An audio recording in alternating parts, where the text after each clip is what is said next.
Close your eyes for a breath. Feel how your deepest intention is already weaving your next moment. In this episode, we'll gently explore how unfulfilled desires shape rebirth, revealing that every thought carries forward. Share in the comments, what time is it where you are? Where are you sitting?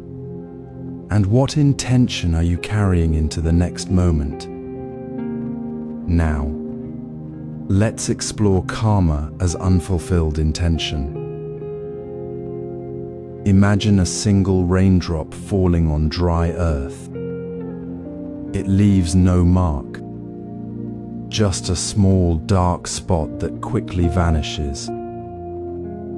Now imagine that same drop falling on soil already holding countless other tiny watermarks.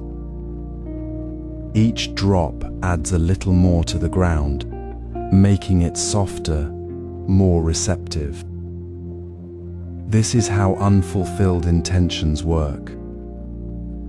They are not punishments handed down from on high, but the quiet energy of intentions left hanging in the air, like those invisible watermarks on the soil. Karma, in its truest sense, is this very energy, the resonance of what we intended but never completed. Consider a small moment you might easily forget. Perhaps you meant to call a friend but got caught up in work. You thought of it later, but the call never happened. That tiny unmet intention, that small thread of energy left untied, is a seed. It doesn't vanish. It settles. Now imagine that single seed repeated 100 times, a word left unsaid, a kindness not offered, a dream deferred. Each small unmet desire accumulates like countless raindrops on that same dry soil. They build a subtle but powerful foundation, not in the physical world, but within the very fabric of our being. These are the roots from which rebirth grows, not through some cosmic judgment, but through the natural law of resonance. Think of a child who longs for a parent's presence during a difficult day but never voices the need. The unspoken longing lingers. Years later, that child might find themselves unconsciously seeking attention in the wrong ways or avoiding connection altogether. Without understanding why, the small, unfinished desire from that childhood moment has quietly shaped their adult patterns. It's not about guilt, it's about energy. That energy, unfulfilled, seeks expression, shaping our next steps, our next moments, even when we are unaware. So pause now, gently. Let the quiet of this moment invite your reflection. What small, unmet desire has been quietly shaping your path? Not a grand tragedy, but something small and persistent. A wish for peace you never claimed. A boundary you never set. A word you never spoke to yourself. Notice it without judgment. Feel the subtle weight of that unfinished intention in your own life. How does it ripple through your choices today? Does it make you hesitant? Does it pull you towards certain people or away from others? This is the soil of rebirth forming right here, right now, beneath the surface of your awareness. This understanding reveals how daily choices become the soil for rebirth. Every small intention met or left hanging adds its layer to the ground we walk on. When we see karma not as punishment but as the natural flow of unfulfilled energy, we see the profound simplicity of our own path. We begin to understand that the next moment is not a distant future, but the very soil we are tending with every breath, every choice, every unspoken word. The seeds are already in the ground. The question is, what will we water today? Consider the quiet rhythm of an ordinary morning. You notice the garden needs water, but you think, I'll do it after breakfast. Then after breakfast, I'll do it after checking messages. The water remains unattended. The soil dries a little more.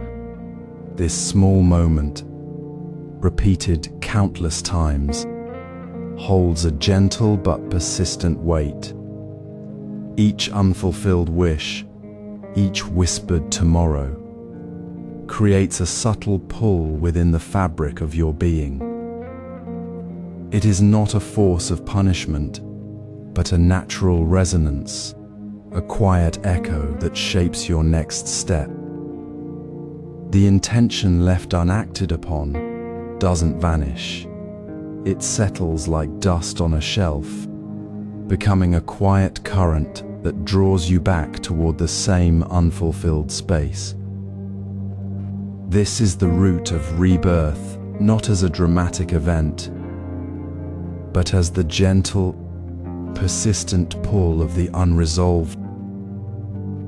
Think of a simple act, like tending a small herb garden. You mean to plant the basil seeds today, but the thought slips away. Tomorrow comes, and the seeds are still in the packet. The next day, you think, I'll do it after lunch.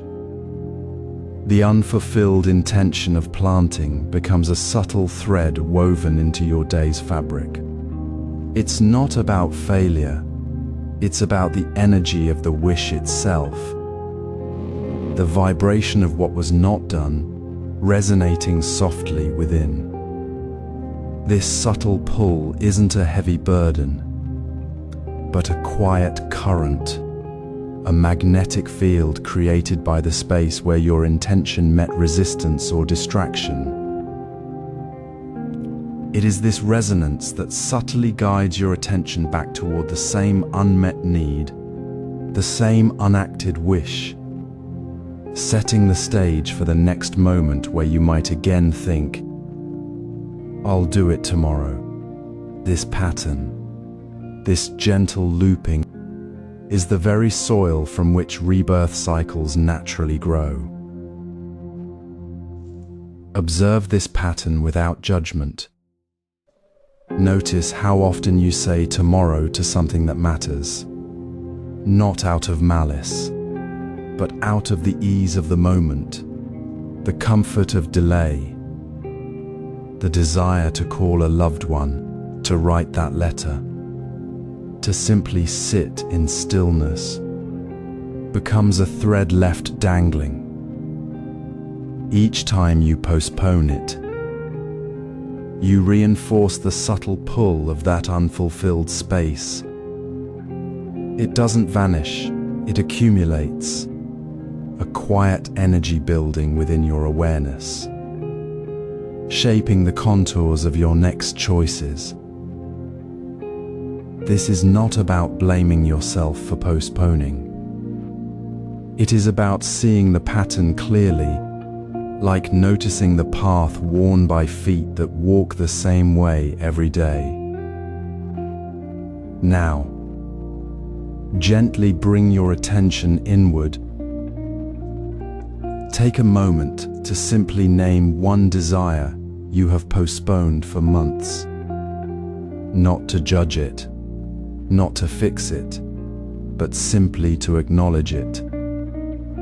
Was it the call you meant to make? The walk you promised yourself? The small act of kindness you kept putting off? Name it softly, like placing a stone on a quiet path. I postponed calling my mother, or I postponed walking in the park. This simple act of naming is the first step in dissolving the subtle pull. It brings the unfulfilled wish into the light of awareness, where it can be met with kindness rather than left to echo in the shadows. These patterns, these subtle pulls created by our repeated postponements, reveal the profound truth that every moment is a choice. The small choices we make, or fail to make, are not insignificant. They are the seeds we plant, the energy we resonate with, shaping the ground beneath our feet in this very life. The way we meet the unfulfilled wish today is the foundation for how we might meet it differently tomorrow. These patterns show why mindful choices matter more than we realize. Notice how a single, quiet choice can echo through your days like a stone dropped in still water. Each moment of decision, whether it's choosing to check one more email or add one more task to your list, adds a ripple to the current of your life. These ripples aren't separate, they flow together, shaping the path ahead. Unfinished intentions, the things left unsaid, the choices postponed, the small tasks ignored, don't vanish. They gather like sediment in the riverbed of your being, subtly pulling you toward the same unresolved currents. This is how karma flows through choices, not as punishment, but as the natural resonance of what remains unattended. Consider this: you stand by the kettle, making tea, and your mind drifts to the email you meant to answer yesterday. You tell yourself, just one more thing, just to clear this small task. You open your laptop, and before you know it, you've added 3 more items to your list. The tea cools. Your shoulders tighten. Later, you feel that familiar knot of anxiety, the weight of what you've added to carry. This isn't about the task itself. It's about how that small choice, just one more thing, chains you to a future you've already begun to worry about. You've created a new thread in the fabric of your anxiety, woven from a single, unexamined moment. This pattern repeats in the quiet moments we rarely notice. It's not the grand decisions that bind us most deeply. It's the habitual small choices we make without awareness. We choose distraction over presence, urgency over stillness, the next task over the tea that cools. Each choice adds a drop to the river, making the current stronger, pulling us further from the calm shore. The anxiety you feel isn't coming from the future. It's the echo of choices made in the present, choices that were not yet complete. So try this. Pause before the next choice, even a small one. Before you reach for your phone, before you add another item to your list, breathe. Ask gently, without judgment, does this serve my present peace? If it does, let it flow. If it doesn't, let it go. Feel the subtle shift in your body, the softening of the shoulders, the quieting of the mind. This pause isn't about doing less, it's about choosing what truly matters right now. It's the space where the current of unfulfilled intention begins to slow. When you practice this, you begin to see the pattern not as a burden, but as an invitation. The unfinished intention is not a flaw. It's a signpost, pointing toward what your heart already knows needs attention. You don't need to solve it all at once. You simply need to see it clearly in this moment. This awareness is the turning point. It is the quiet moment where the river of anxiety starts to clear, and you see the water beneath the surface. This gentle awareness, this pause before the next choice, leads us to question the very foundation of our anxiety, why we cling so tightly to outcomes we cannot control. It invites us to wonder, not just about what we will do, but about who we are becoming in the space between choice and action. And in that space, rebirth is not a distant cycle, but the simple, sacred act of choosing peace right now. Consider the quiet ache behind your eyes when you replay a moment you wish you could change. That familiar tightness in your shoulders as you think, I should have spoken up. I should have been kinder. I should have done better. This is not merely a thought passing through the mind. It is the physical echo of an unmet intention, a weight that settles into the body long after the moment has passed. It is the invisible burden we carry without even realizing we are carrying it.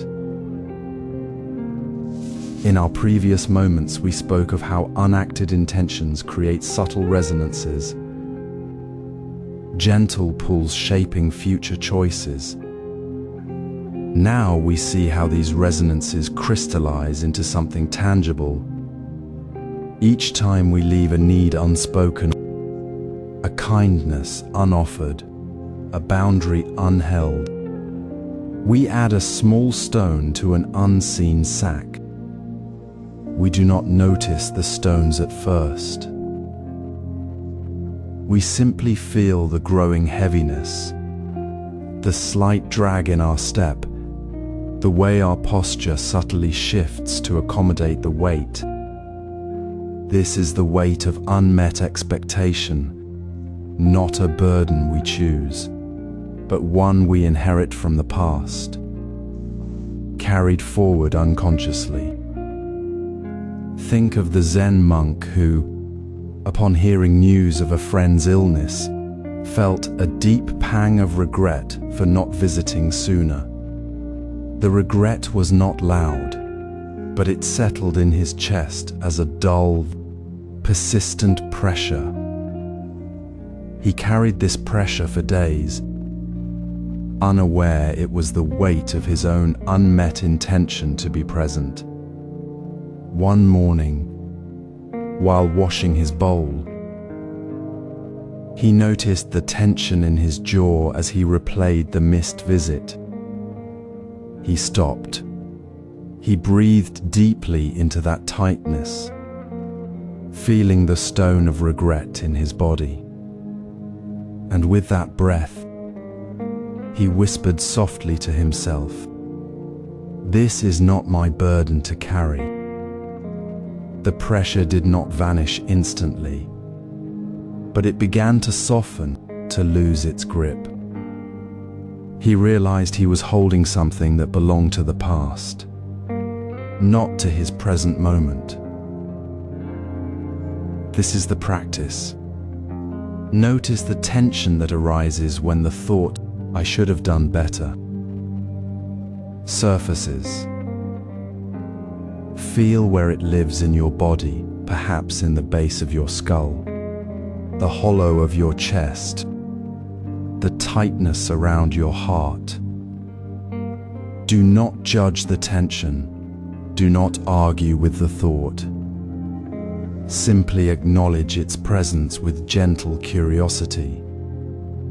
Now, breathe deeply into that place of tightness. Allow the breath to soften the edges of the stone. As you breathe, whisper softly, "This is not my burden to carry." Not because the intention was unimportant, but because clinging to it now serves no one. The past moment is done. The burden belongs to history, not to your present breath.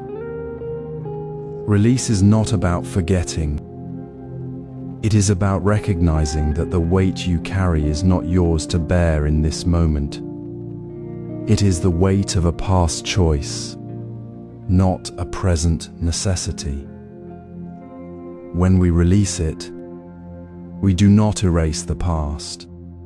We simply free ourselves to move forward without that unnecessary load. The tension may still arise, but now it is seen as a passing sensation, not a permanent condition. We learn to notice the stone, breathe into it, and choose not to add another. This quiet release, this gentle letting go of what is no longer ours to carry, is the foundation for true presence. It is the moment we step out from under the weight of unmet expectation and find our feet firmly on the ground of this very moment. It is the space where new intentions, unburdened by the past, can begin to form. Now we turn to how these patterns manifest in daily life, in the small choices and interactions that shape our days. We will see how this weight, when unnoticed, subtly colors our actions, our words, our very way of being with others. Imagine the quiet space between breaths, where the weight of yesterday's unmet intentions dissolves like mist under morning light. We carry this sediment not as a burden we must lift, but as a gentle reminder that every moment holds the seed of what comes next. Now, shift your gaze to the ordinary fabric of your day, the small, seemingly insignificant threads you weave with each choice. Not the grand decisions, but the quiet moments, reaching for your phone without awareness, the rush to answer an email while your child speaks, the way you sip your tea without tasting it. These are not mere habits. They are the very threads stitching the tapestry of your unfolding journey. Each one, however small, shapes the texture of your next life, not through some distant fate, but through the quality of your attention right now. Consider the Zen master who prepared tea for a guest. As he lifted the kettle, his hands moved with the calm precision of a river flowing. He did not think of the next task, the guest's expectations, or the time. His entire being was in the steam rising, the sound of water, the feel of the pot. When the guest later remarked on the deep calm the tea brought, the master simply said, "I poured the water." It was warm. No striving, no clinging to the outcome, The act itself, done with full presence, was the offering. It was not about the tea, but about the quality of being fully here, in the pouring. Now, contrast this with your own habit of checking your phone while walking. You glance at the screen, your mind already jumping to the next notification, the next task. That split second of distraction is a thread pulled loose from the tapestry, a thread that, over time, weakens the whole pattern. It shapes your focus, your sense of peace, your very capacity to be present for what matters. So practice this. Choose one small, ordinary action today and do it with complete attention. Not to change anything, but simply to notice. When you walk to the kitchen, feel the ground beneath your feet, the air on your skin. When you drink your tea, taste the warmth, the slight bitterness, the silence before the next sip. Let the phone stay in your pocket. Let the email wait. For this single moment, be the cup holding the tea, not the hand reaching for distraction. Notice how your shoulders soften, how the world seems to slow. This is not about perfection. It is about awakening to the truth that your focus is not lost. It is simply being given away, moment by moment, to the distractions we ignore. When you choose presence, even for a single breath, you are weaving a thread of clarity into the fabric of your life. You are acknowledging that the path forward begins not in the future, but in this very choice, this very act, done without the noise of multitasking. This practice reveals the subtle truth we often miss. Our deepest anxiety about what comes next is not about the future at all. It is rooted in the countless small choices we made without awareness. Choices that left threads loose and the tapestry frayed. We cling to outcomes as if they define us, because we have forgotten that the most profound transformation happens not in the destination, but in the quiet, deliberate act of showing up for the next step, exactly as it is. This is why we cling to outcomes as if they define us. Consider the quiet rhythm of your morning cup of tea, not the hurried gulp before work, but the slow moment when steam rises and warmth touches your palms. This ordinary act, often dismissed as insignificant, is actually a thread in the fabric of your ongoing journey. It is here, in the unremarkable moments we overlook, that our path is continuously woven. The previous chapter spoke of releasing burdens carried from the past. Now we see how the very next step is formed, not by grand pronouncements, but by the quality of attention we bring to this single, present moment. Living intentionally means honoring the present as the only time to act, not postponing your life to some imagined future. We often trap ourselves in the subtle phrase, "I'll be happy when the promotion comes, when the project ends, when the relationship settles."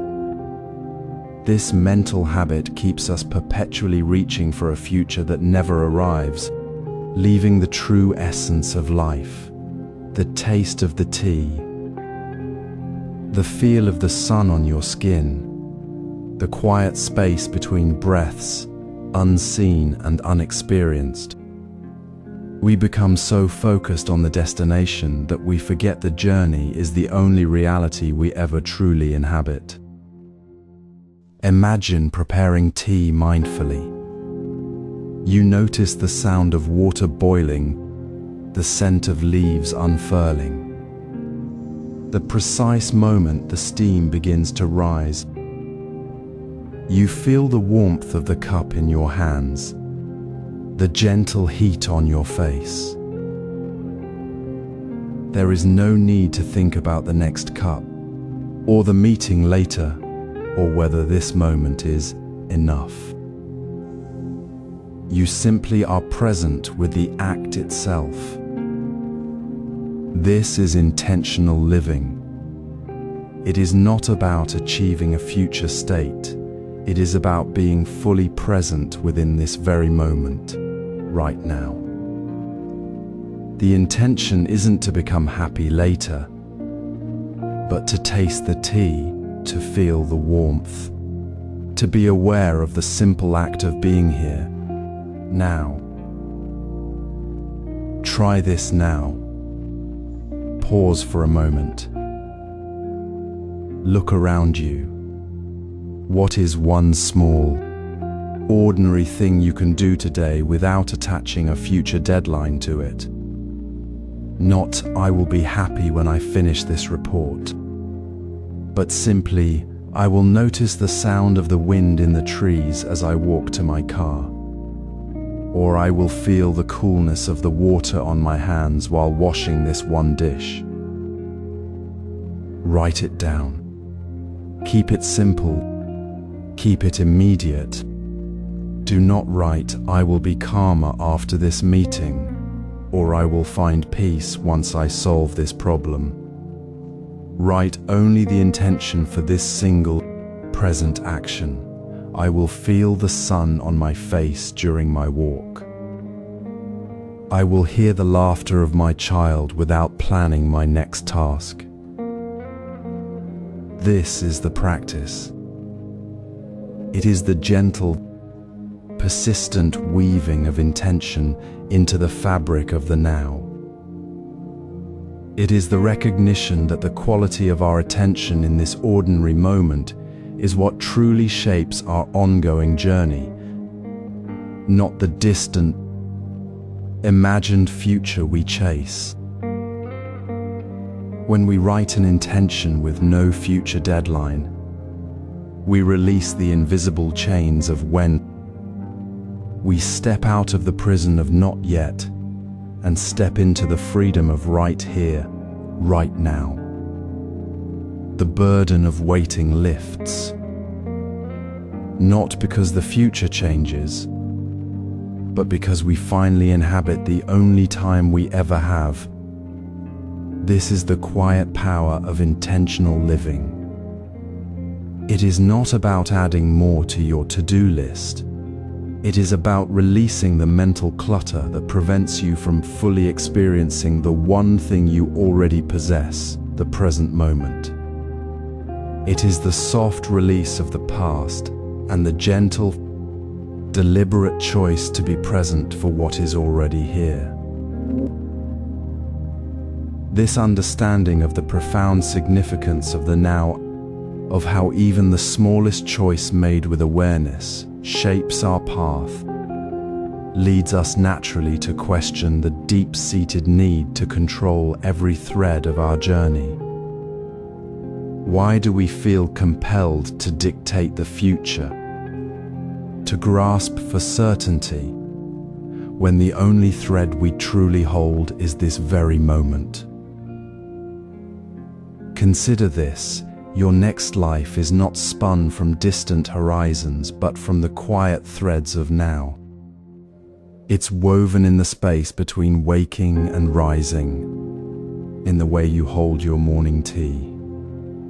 Not in the grand gesture, but in the ordinary moment you choose to inhabit fully. This is the gentle truth of rebirth. Unfinished intentions ripple forward not through dramatic acts, but through the quality of attention you give to what is already here. When we rush through routines like water poured too fast from a cup, the intention slips through our fingers. We see the tea, but miss its warmth. We hear the morning birds, but feel only the pressure of the clock.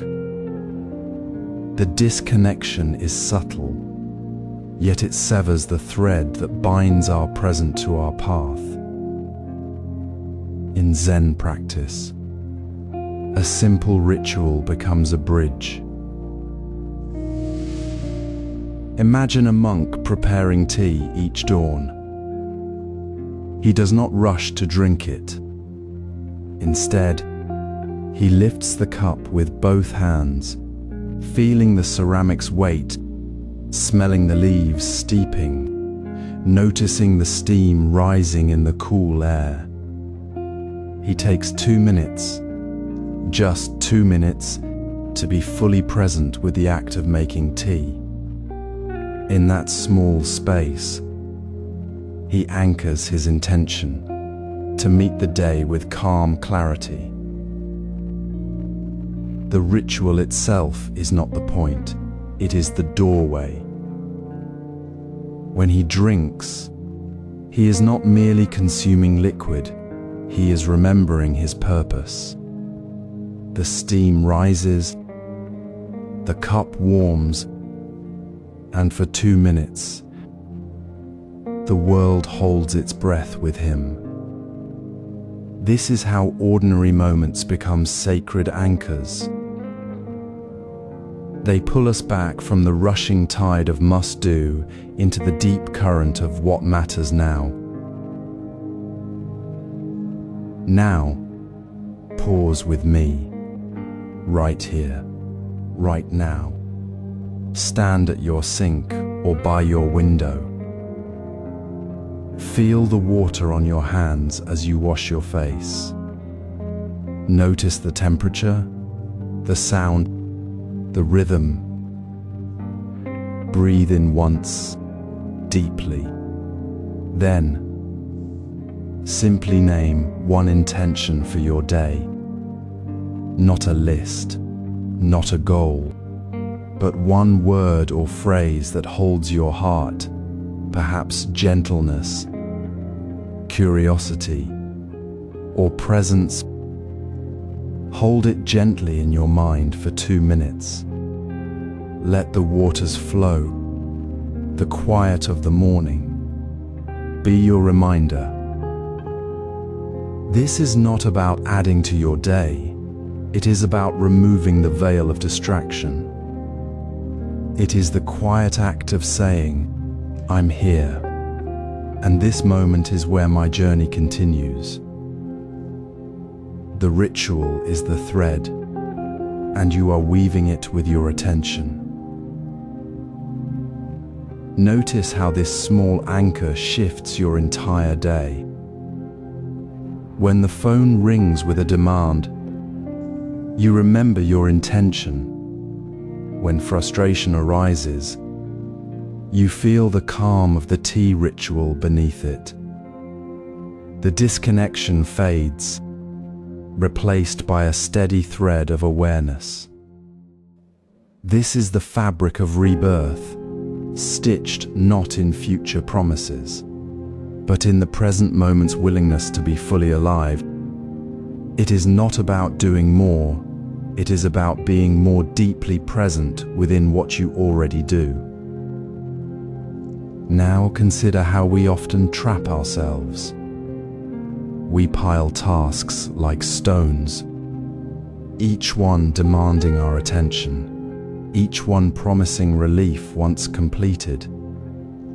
We chase the must-do list, thinking it will bring peace, but it only tightens the knot of distraction. The next chapter invites us to see that list not as a path to freedom, but as a chain that binds us to the very rushing we've been trying to escape. Consider the quiet weight of your daily to-do list. It sits beside you, a silent companion of obligations, whispering what must be done, what must be finished, what must be achieved. These must-do lists are not mere reminders. They are invisible chains, binding you to a future that never arrives, tightening around your shoulders with every unresolved task. The anxiety they create is not about the work itself, but about the unfinished space within you, the shadow of what you haven't yet done. You rush to cross items off, chasing a phantom relief, only to find the list grows longer, the anxiety deeper, as you become entangled in the very web you thought would free you. This is the subtle trap of the must-do mind. It fuels the very worry it promises to resolve, keeping you tethered to a past you haven't yet completed and a future you haven't yet earned. Now, imagine preparing tea, not for a guest, not for a schedule, but simply for the act itself. You wash the leaves with care, feeling their texture, smelling their earthiness. You watch the water heat, not counting minutes, but noticing the gentle rise of steam, the quiet sound of bubbles. There is no urgency to finish the cup.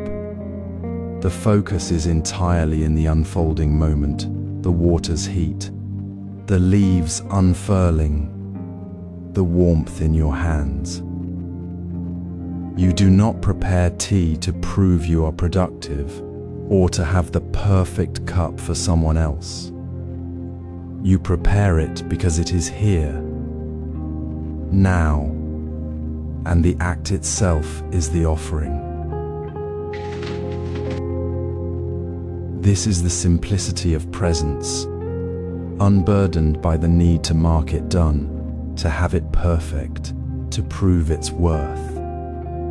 The tea is made, and the moment is complete within itself, without the weight of an outcome. This is the gentle release. When the list appears in your mind, when the familiar tightness of "I must finish this" arises, pause.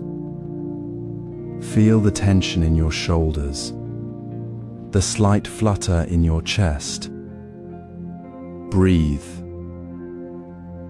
Ask softly, not as a task, but as a quiet invitation. What would I do if no one was watching? What would I do if there was no list, no judgment, no need to prove anything? The answer might surprise you. It might be to simply sit and watch the clouds drift, to listen to the rain, to feel the sun on your face without needing to capture it. It might be to water the plants with full attention, or to write a single word in your journal without worrying about the page being filled. This question dissolves the chains. It returns you to the thread of now, where your intention is not about crossing things off a list, but about being fully present with what is already here, what is already happening. See how the must-do list was not a guide, but a cage. It was built from the fear of what might not be, not from the wisdom of what is. Releasing it does not mean abandoning responsibility. It means returning responsibility to the present moment. It means doing what matters, because it is the right thing to do right now, not because it is on a list that demands it. The fabric of your journey is woven not by the relentless pursuit of future completion, but by the quiet, steady threads of intention placed in this very breath, this very action, without the burden of what remains undone.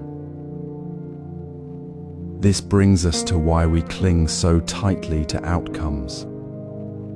When we release the chains of the list, we see more clearly the deeper root of our anxiety, the belief that our worth and peace depend on a specific future result.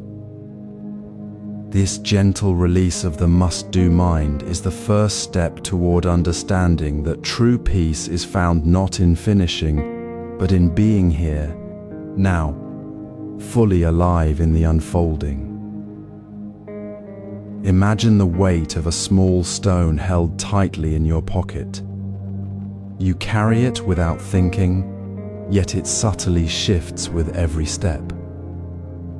This is how we carry our unfinished tasks, our must-dos, our desperate need for outcomes. We cling to them not because they are urgent, but because within them lies a deep, quiet fear, the fear of being unprepared for life itself. We think if we just succeed, if we just complete everything, we will be safe, worthy, ready. Yet the phrase "I must succeed" creates a tightness in the chest, a constant hum of tension. It turns every moment into a test, every step into a race toward a finish line that never quite arrives. We become prisoners of our own expectations, measuring our value against a future that may never come. Consider the old Zen story of the monk who waited by the river for his boat. The water flowed steadily, carrying leaves and branches past him. He watched the current, not the destination. When asked why he did not rush to the other side, he simply said, "The river does not worry about reaching the sea. It only flows. It does not cling to the shape of the shore it leaves behind. It is not afraid of being unprepared. It simply is."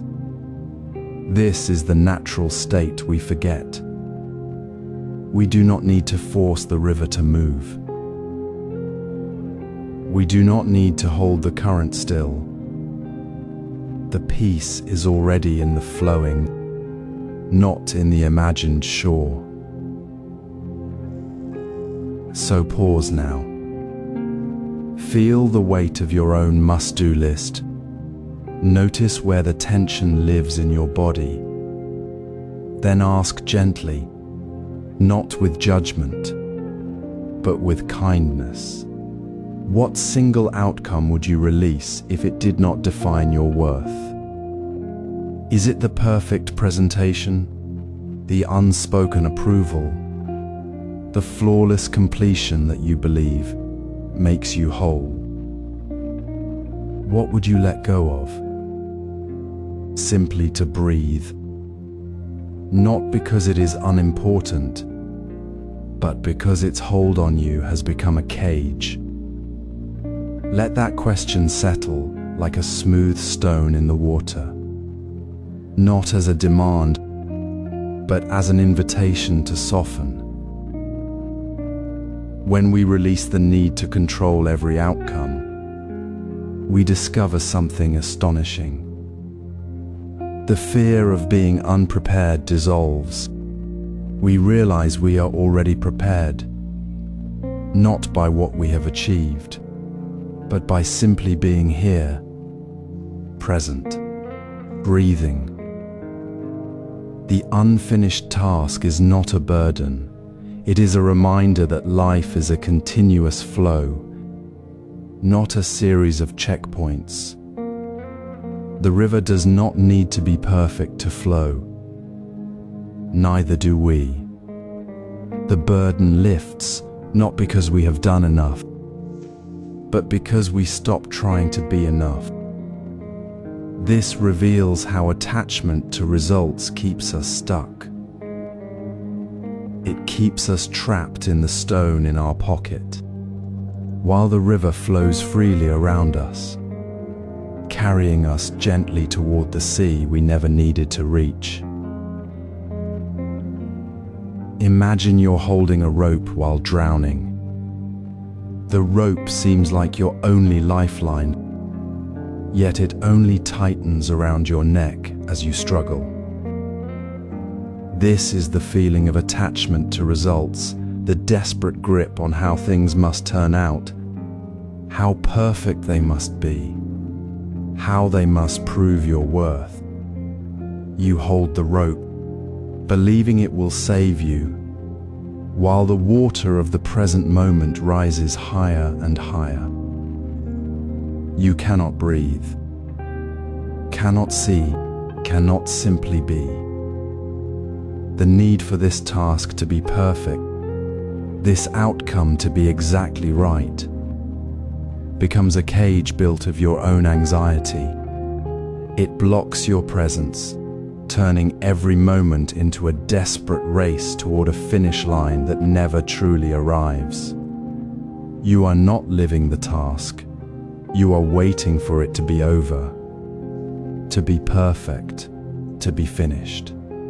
This is the burden we carry, heavier than any physical load, because it is built from the fear that if the result is not perfect, then you are not enough. Consider the Zen master polishing a single bowl. He does not watch the reflection in the porcelain, waiting for it to gleam perfectly. He does not measure the smoothness against some standard. His hands move with the rhythm of the water, the grain of the wood, the breath in his body. He is not polishing the bowl to prove something to anyone, including himself. He is simply polishing the bowl. The bowl is the only thing that matters right now. There is no future moment where he will say, "Finally, it is perfect." There is only the act of polishing. The water, the wood, the quiet focus. The master is not waiting for the bowl to be finished. He is already present within the making of it. His hands know the work, not the outcome. This is not laziness, it is profound presence. The bowl is polished, not because he was obsessed with the result, but because he was fully with the process. Now, gently invite this into your own small moments. Try making your morning coffee without checking if the cup is perfectly aligned, without worrying if the steam rises just right. Simply pour the water. Stir the ground. Feel the warmth of the mug. Do not step back to judge the result before it is even made.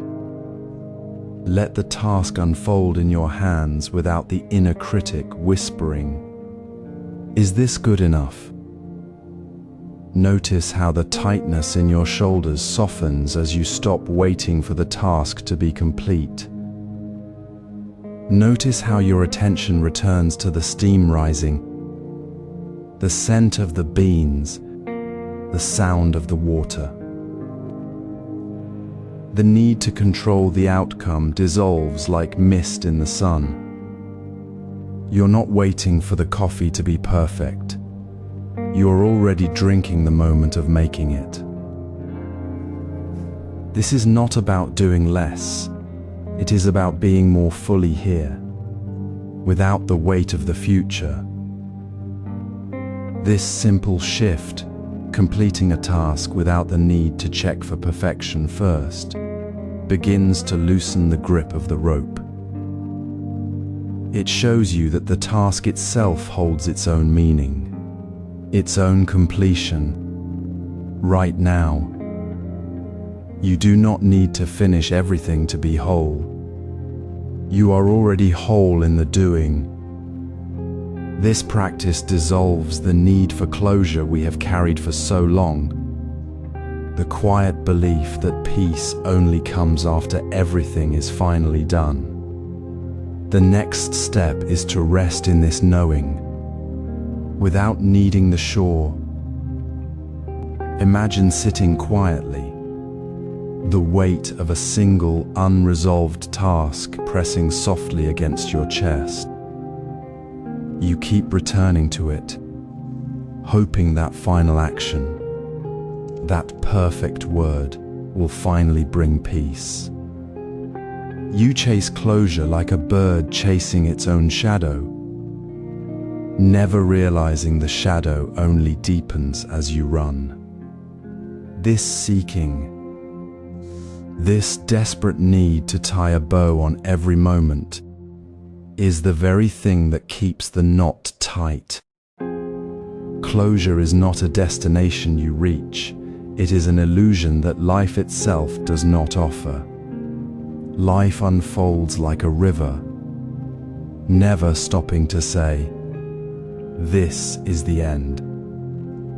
It simply flows, carrying us forward with gentle, inevitable motion. Consider the potter shaping clay. They do not strain to force the bowl into a perfect shape they imagine. They feel the cool, yielding earth, respond to its natural resistance, and work with the clay's own nature. They do not seek closure for each piece. The potter knows the bowl will be used, perhaps chipped, perhaps held with care, but they do not need to control its entire future. They are present with the clay now, and that is enough. The bowl does not demand a final resolution to be whole. It simply is.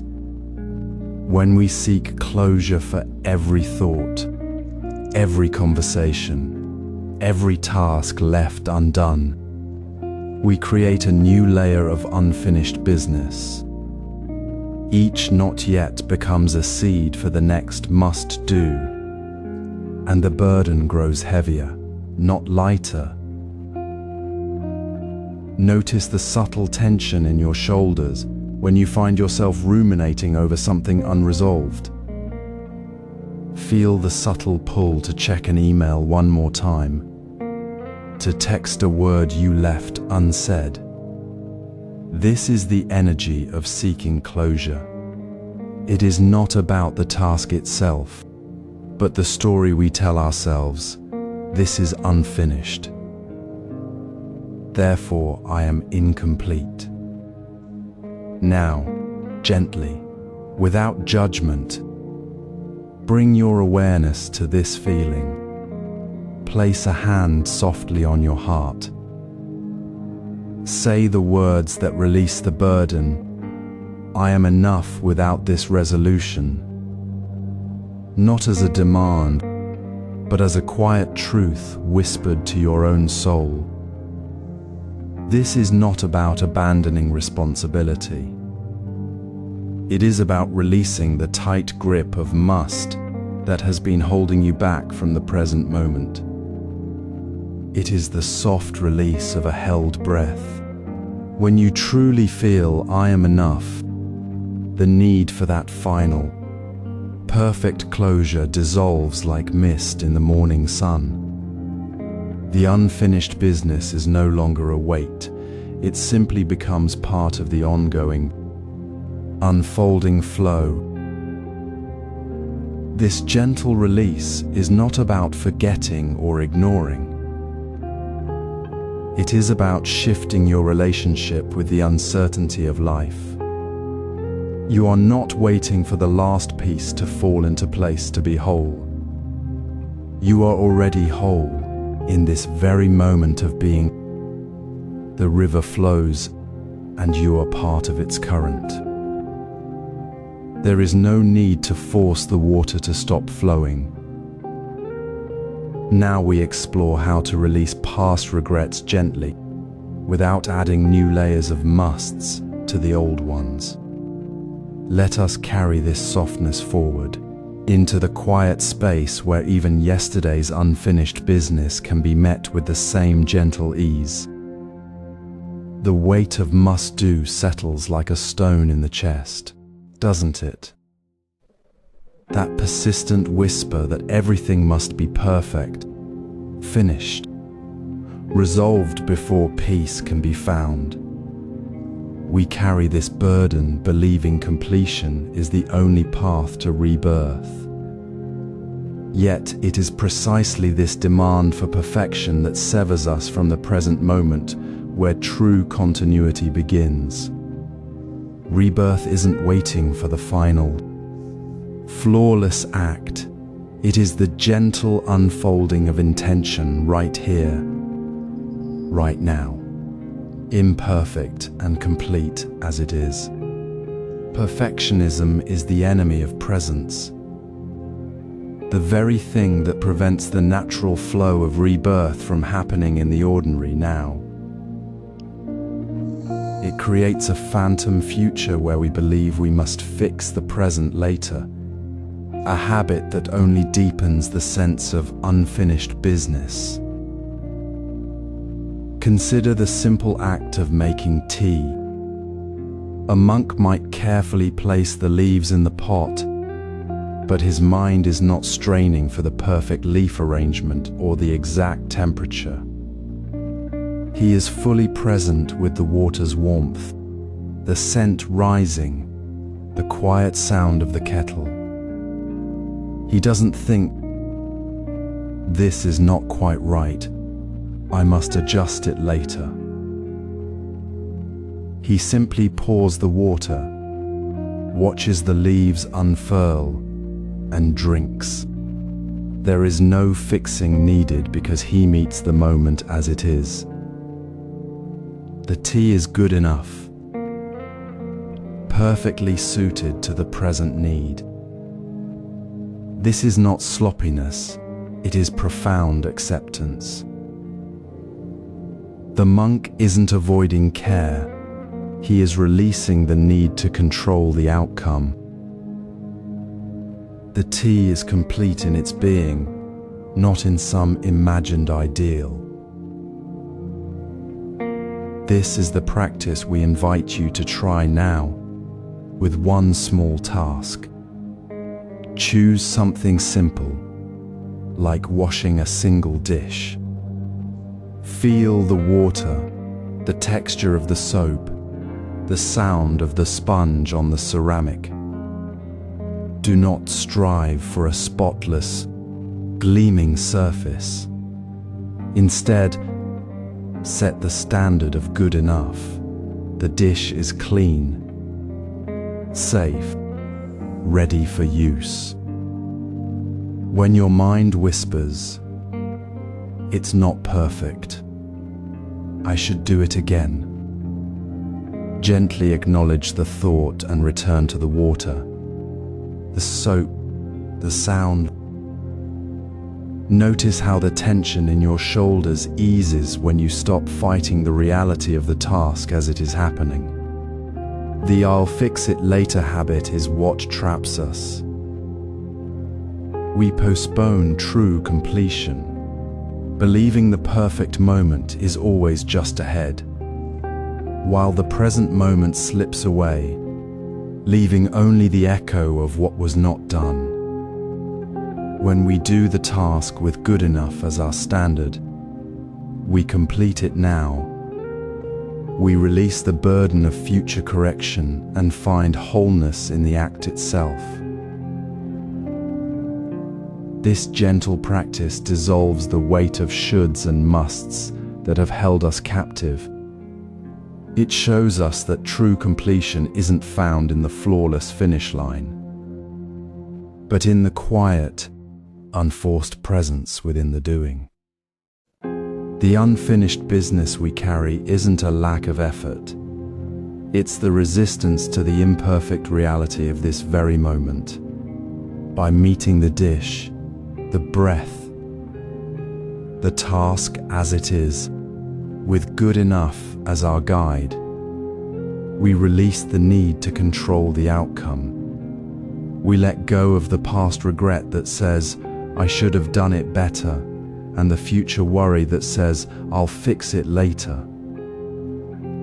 This is the soft release that leads directly to the next step, releasing regrets without judgment, simply observing them like clouds passing through the sky of awareness. The burden lifts not through grand effort, but through the quiet, steady practice of embracing the imperfect now. Rebirth isn't a distant event waiting in some future life. It is the subtle continuation of our present intentions, the unfulfilled desires that ripple through each moment. We often chase happiness as if it were a destination just beyond the next acquisition, the next achievement, the next perfect moment. This endless seeking is the engine of rebirth, driven by a quiet, persistent thought, I need this to be happy. We believe that having the right thing, being in the right place, or feeling a certain way will finally make us whole. But this belief keeps us spinning, mistaking the fuel for the fire. The craving itself is the cycle, not the solution we imagine it to be. Consider a simple moment with tea. You prepare it, expecting the warmth, the aroma, the perfect taste to soothe a restless feeling. As you wait, a small frustration arises. The water isn't quite boiling yet. The cup is slightly chipped, or your mind is already jumping to the next task. You crave the perfect tea experience to quiet the inner restlessness. Then, softly, you notice the steam rising, the gentle sound of water, the warmth of the cup in your hands, the actual taste as you sip. The craving for the perfect moment dissolves not because the tea is perfect, but because you are fully present with the imperfect moment itself. The restlessness wasn't about the tea. It was a protection from feeling the discomfort of simply being here, now, with the chipped cup and the waiting. The craving was shielding you from the vulnerability of the present. This is where mindfulness changes everything.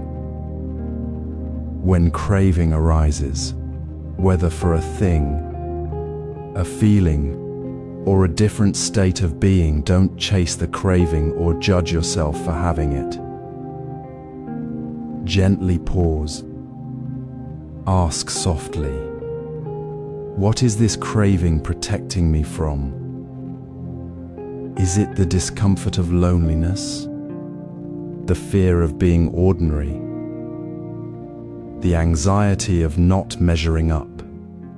This question isn't about blame. It's an invitation to see the hidden layer beneath the wanting. The craving for that promotion might be protecting you from the fear of being unimportant.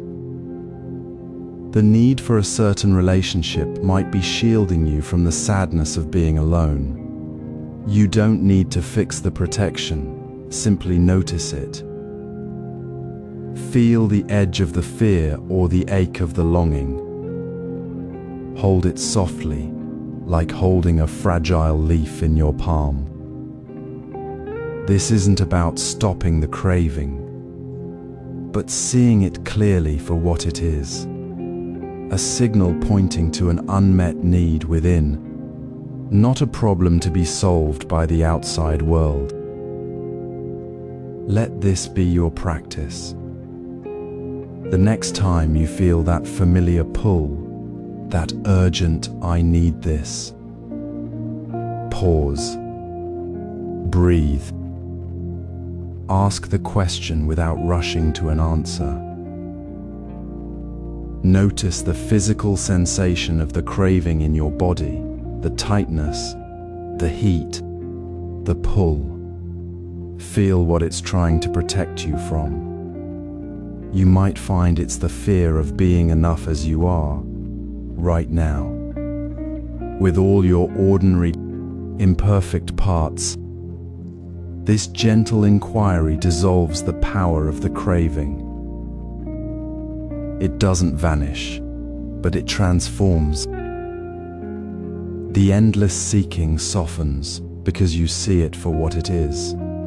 A map pointing to your own hidden place of longing, not a path to a distant happiness.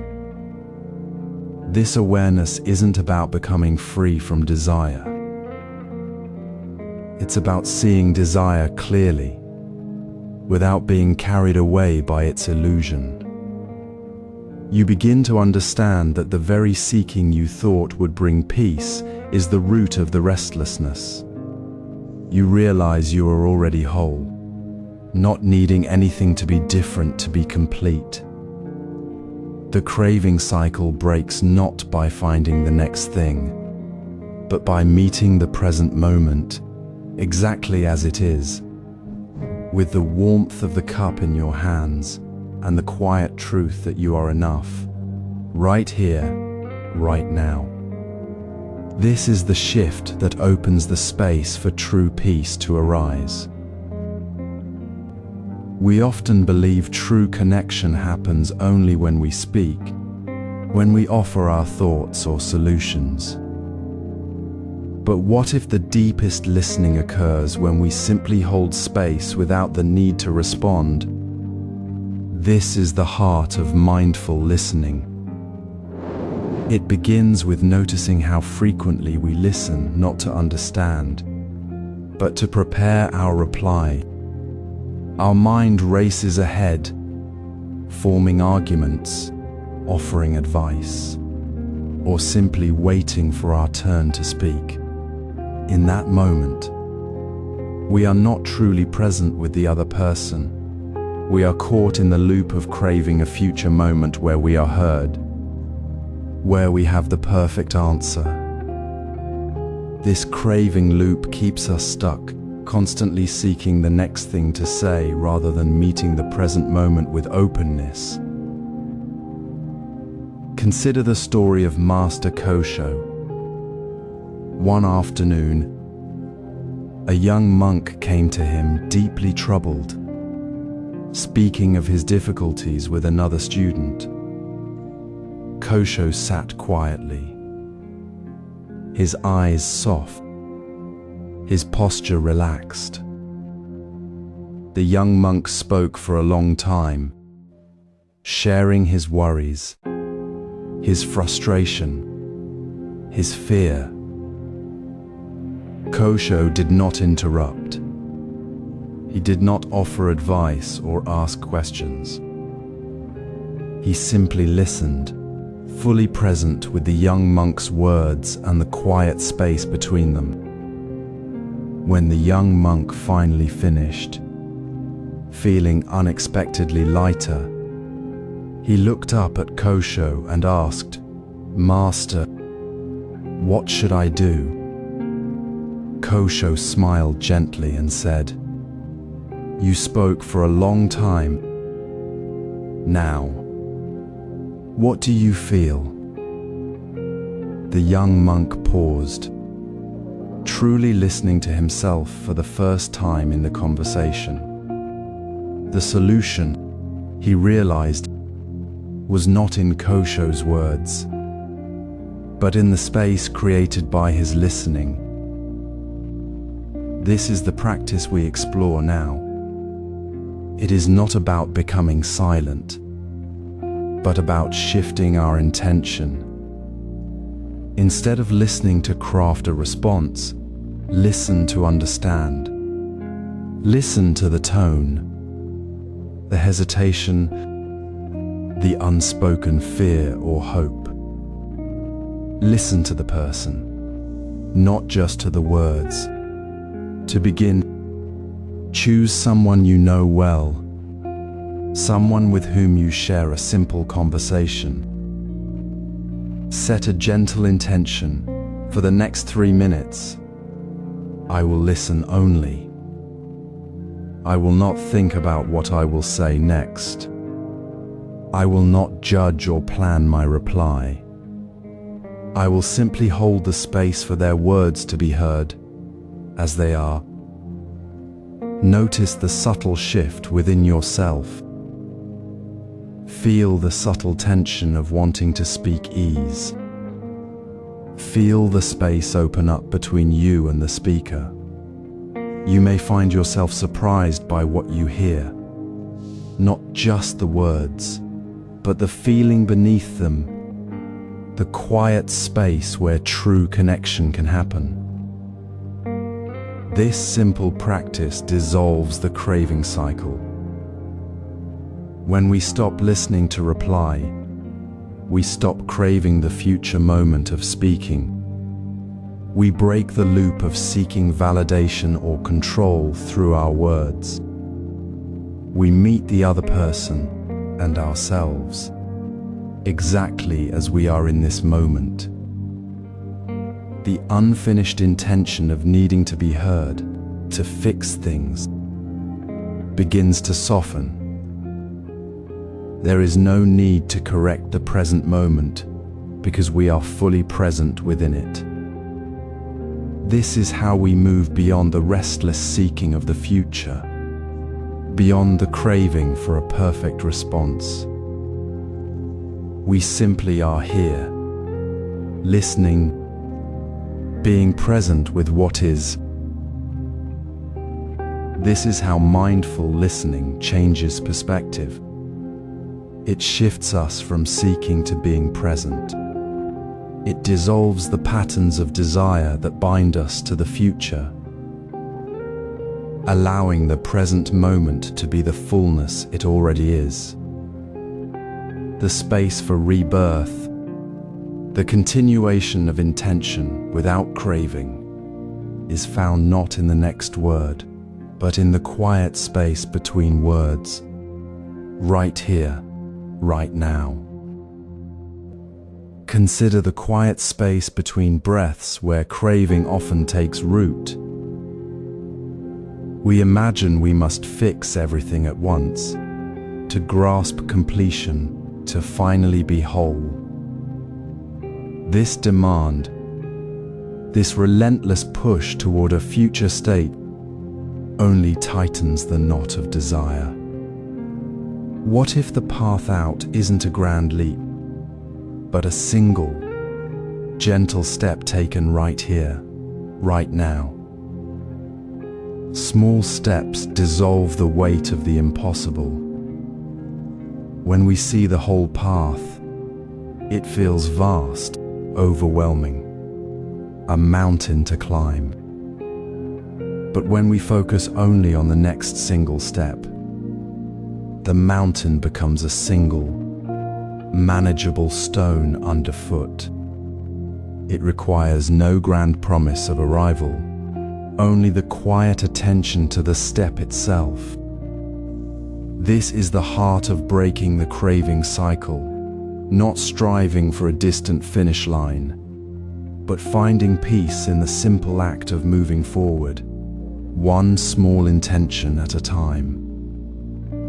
Imagine tending to a single potted plant on your windowsill, not with the thought of making it thrive for months, but simply with the awareness of the water in your hand, the soft sound of it hitting the soil, the coolness of the leaves under your fingertips. You water the plant mindfully.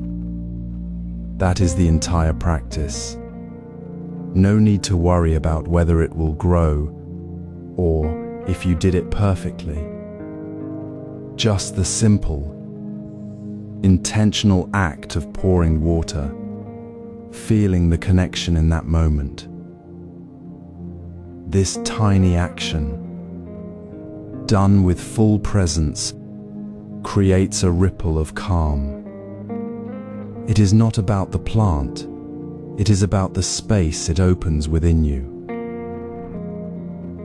The craving for a perfect outcome, for the feeling of having finally succeeded, dissolves in the quiet focus of the single drop of water.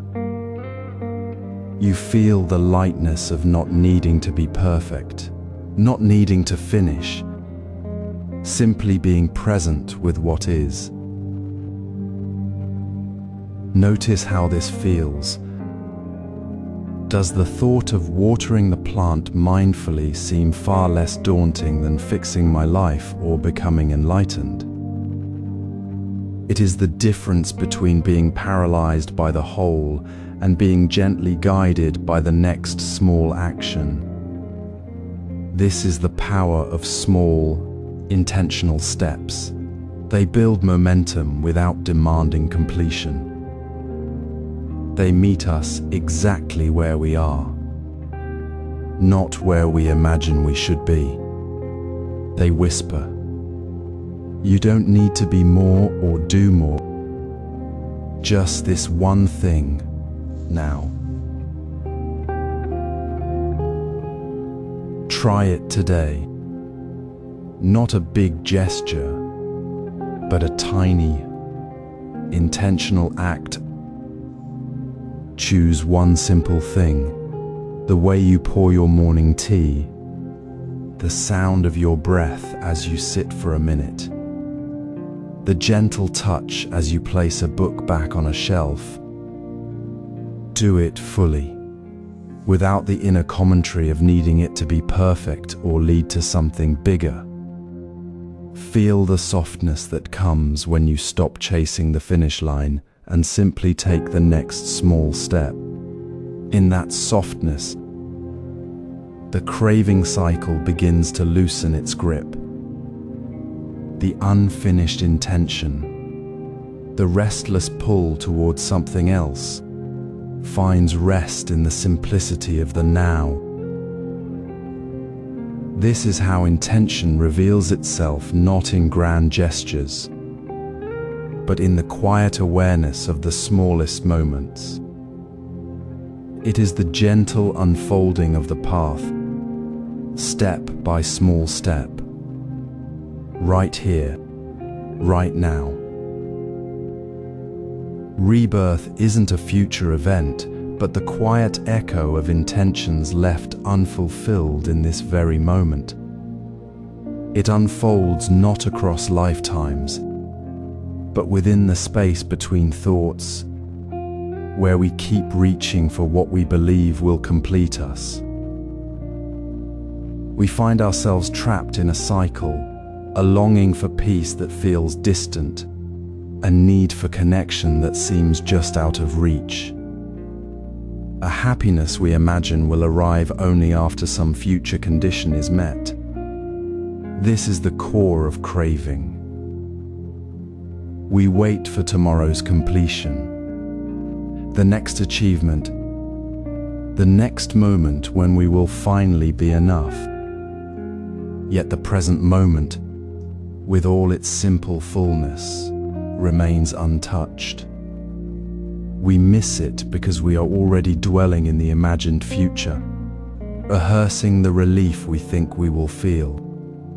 This waiting is the very fabric of the cycle, the invisible thread binding us to what has not yet happened. Consider the ancient tea ceremony. A practitioner does not prepare the tea while thinking of the next step, the next guest, or the perfect cup they hope to serve. They are entirely present with the water's heat, the precise angle of the whisk, the quiet sound of leaves unfurling in the hot water. There's no need to wait for the tea to be served to feel peace. The peace is already here, in the focused attention on the single action. The need for harmony is met in the act of stirring, not in the imagined moment after. The kettle hisses, steam curls, and you lift the cup, not to escape the present, but to be here. This is how the cycle breaks. It is not about achieving a distant state, but about meeting the need for peace, connection, or wholeness precisely where you stand, right now.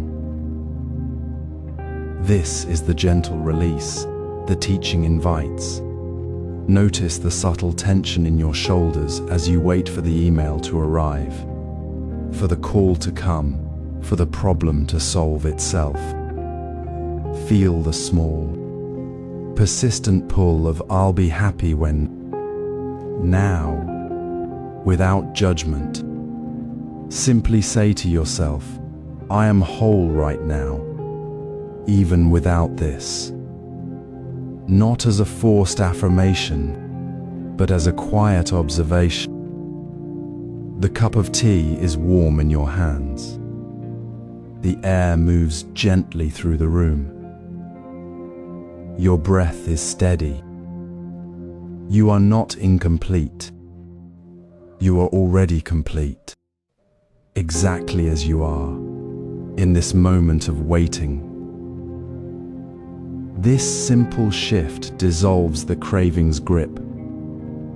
It is not about having everything. It is about recognizing that you already have enough. The need for more is the very thing that keeps you wanting more. Let this sink in. Sit quietly for a breath or two.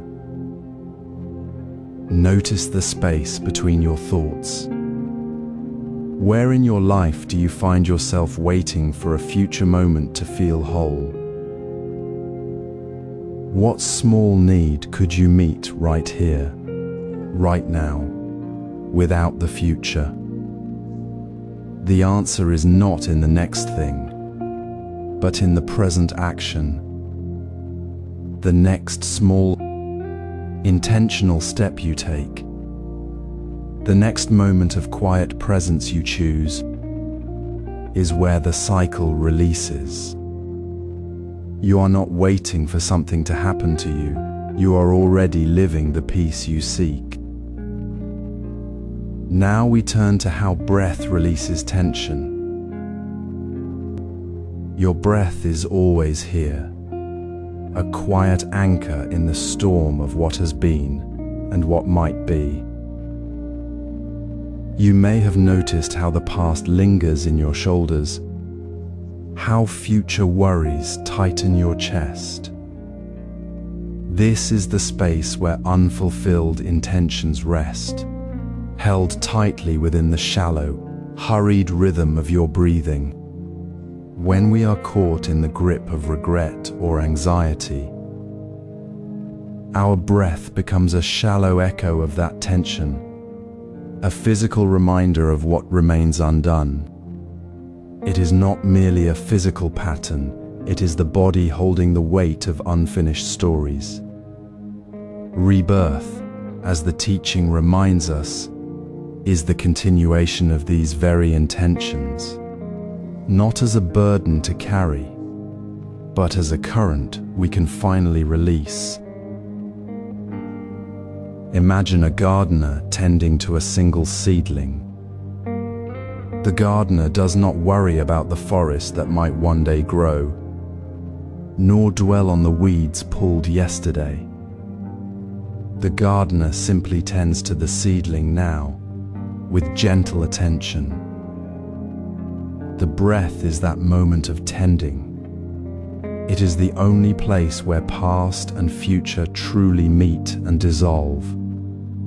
When we notice how shallow our breath has become, we are noticing the unfulfilled intention held within. It is not a fault, it is simply a signal. The practice is not to force deep breaths, but to gently invite the natural rhythm back, to allow the body to remember its own ease. Try this now. Find a comfortable posture. Let your hands rest softly. Breathe in gently for a count of 4, as if drawing in stillness. Then breathe out slowly for a count of 6, as if releasing a single thread of worry. Do not force the breath. Simply notice the natural pause between the inhale and the exhale.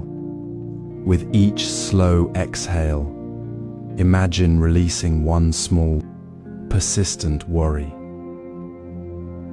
Perhaps it is the conversation left unsaid, the small task neglected, the fear that lingers. Release it softly with the out-breath. Feel the physical shift as tension eases from your shoulders, your jaw, your heart. This is not about forgetting. It is about releasing the weight that binds you to the past or the future. The breath becomes a bridge, a quiet space between the river of memory and the stream of anticipation. As you practice this simple rhythm, notice how the mind begins to soften. The constant chatter of what if or if only does not vanish, but it loses its grip. You begin to observe thoughts as passing clouds, not as commands. The shallow breathing that held your unfulfilled intentions begins to deepen, not because you try harder, but because you are no longer holding on. Each exhale is a gentle letting go, a recognition that you are already whole, already here, in this moment of breath. The unfinished intention is not erased. It is simply released from the tight knot it created within you. You are not the intention. You are the awareness that holds it and now releases it. This simple act of mindful breathing, returning to the natural rhythm with gentle attention, creates space. It is the space where you see thoughts clearly without being swept away by them. It is the space where the old patterns of tension, born from unmet desires or past regrets, can finally rest. You are not breaking the cycle, you are stepping out of it, one slow, conscious breath at a time. This creates space to observe thoughts without attachment. As the gentle rhythm of your breath settles within you, a quiet space opens where tension naturally releases. This present moment, already whole and complete, invites you to carry that ease into your next movement. In mindful movement, we discover that intention is not something we force, but something that arises when we step fully into the action itself. When you walk to the kitchen, truly walk, the simple act becomes a meditation. Not the hurried path of distraction, but a slow, deliberate journey where each step is felt as an intention carried in the body. The floor beneath your feet, the subtle shift of weight, the quiet sway of your arms, these are not background noise, but the very fabric of your attention. You are not merely going from one place to another, you are embodying the intention of the journey itself. This is the practice, to release the habit of rushing, of being pulled by thoughts of the kitchen, the task, or the next step. Instead, you simply feel the ground, the movement, the breath connecting your body to the earth. Try this now for 2 minutes. Walk slowly, perhaps across your room. Feel the lift of your foot, the placement of your heel, the gentle roll through your arch. Notice the soft contact of your body with the space around you.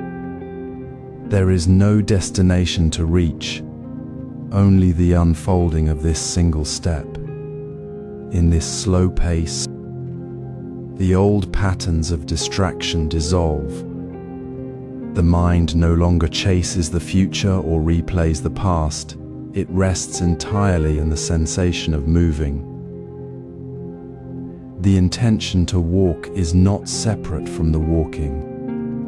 It is the walking itself, clear and uncluttered. This is how movement becomes intention, not through effort, but through complete presence. You might notice how quickly the mind tries to pull you back into its usual chatter. I need to get to the kitchen faster. I should remember to do that thing. This feels silly. But with each step, you gently return to the feeling of your feet, the flow of your breath, the quiet awareness of the present movement. The kitchen is not the goal, the walking is the practice. The tension held in your shoulders, the urgency in your pace, the unspoken worry about what comes next, these dissolve as you meet each step with full attention.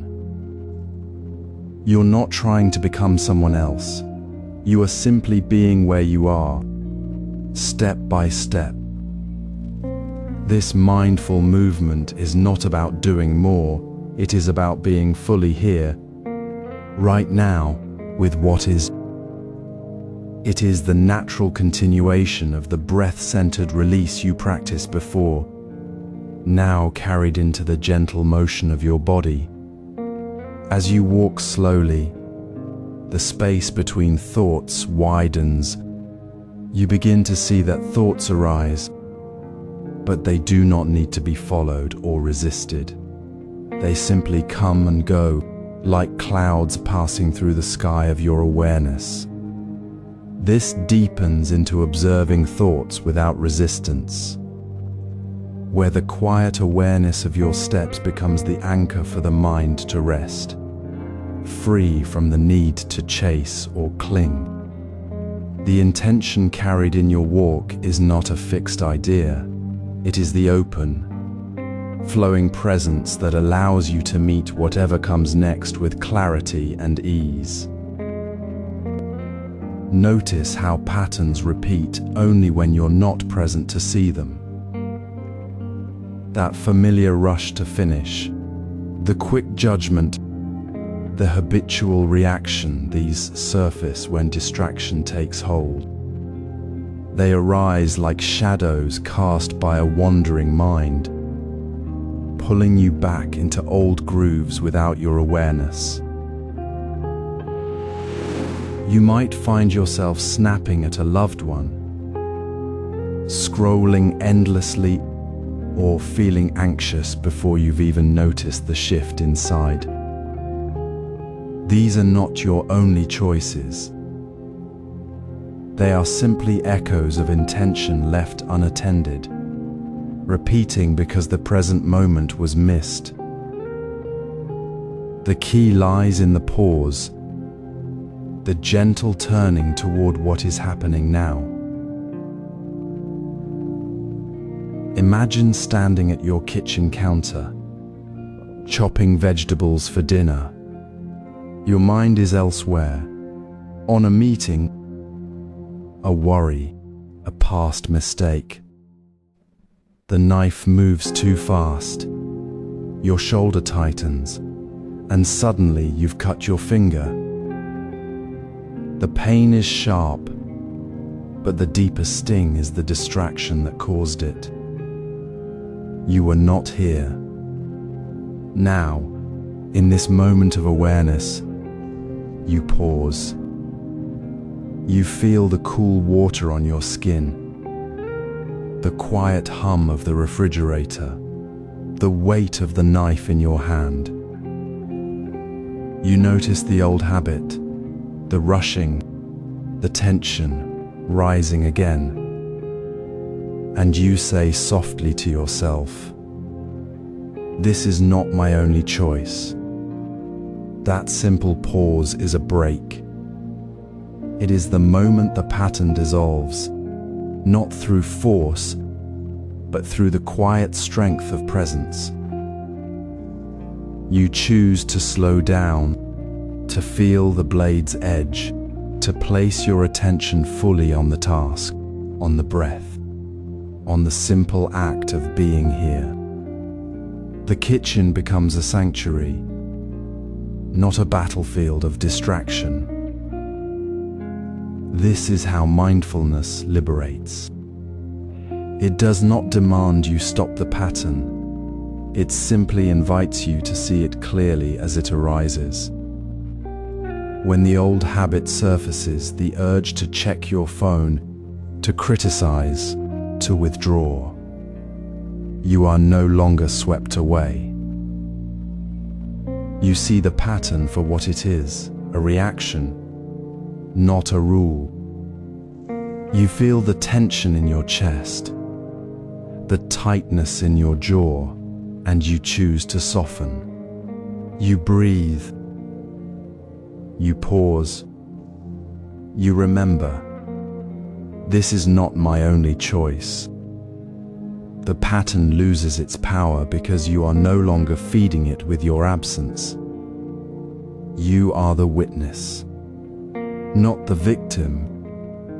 This is the heart of liberation, not a grand achievement, but the quiet courage to return to the present, again and again, as the ground beneath your feet.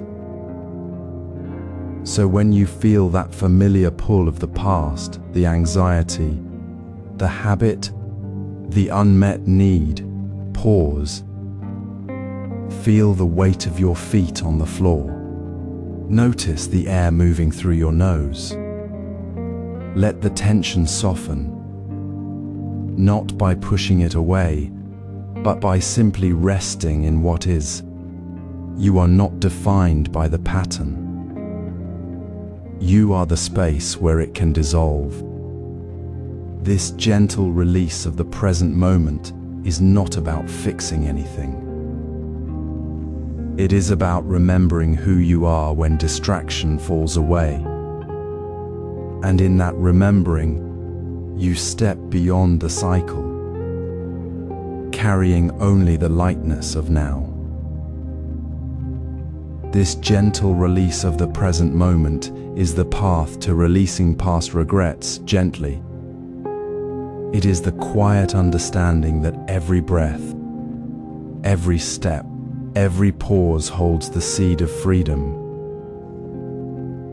You are not bound to what was. You are here, now, with the choice to be fully present.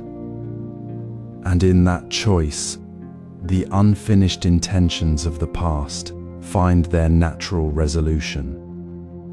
When you pause in the space between actions, you touch the quiet heart of rebirth. Rebirth isn't a distant event, but the gentle unfolding of what we've left unattended in this very moment. Unfinished intentions, those small, persistent threads of worry, desire, or regret, don't vanish when we rush past them. They simply gather weight, like water held too tightly in a cup. This is why patience isn't passive waiting. It's the fertile ground where unfinished business transforms.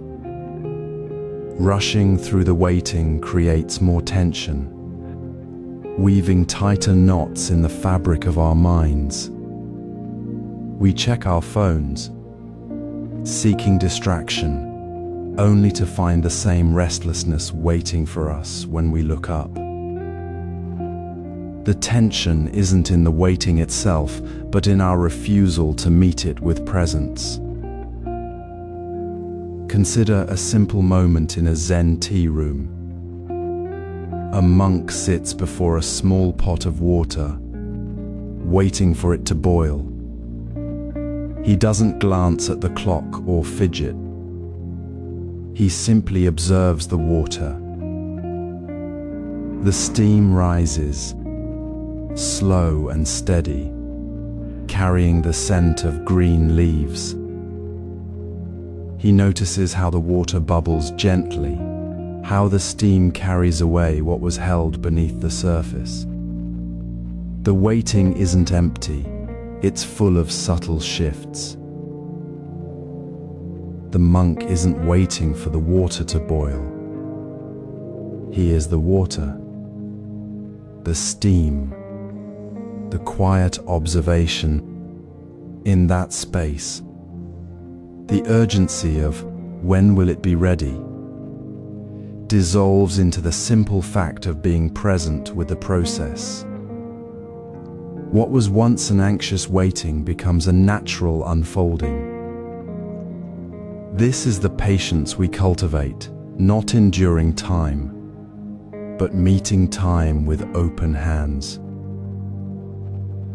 Now, try this with your own breath. Place your hand lightly on your heart. Notice the space between your breaths. Wait for 1 minute without checking your phone. Let your attention rest on the sensation of stillness in your body, the slight rise and fall, the quiet hum of the room. Don't chase thoughts or force calm. Simply notice how the urge to check your phone arises, then softens as you stay. See how the space you create isn't empty but alive with awareness. You might feel your shoulders lift, your jaw relax, as the tightness of waiting melts into the ease of simply being. This minute isn't wasted time. It's the very moment where unfinished energy begins to transform.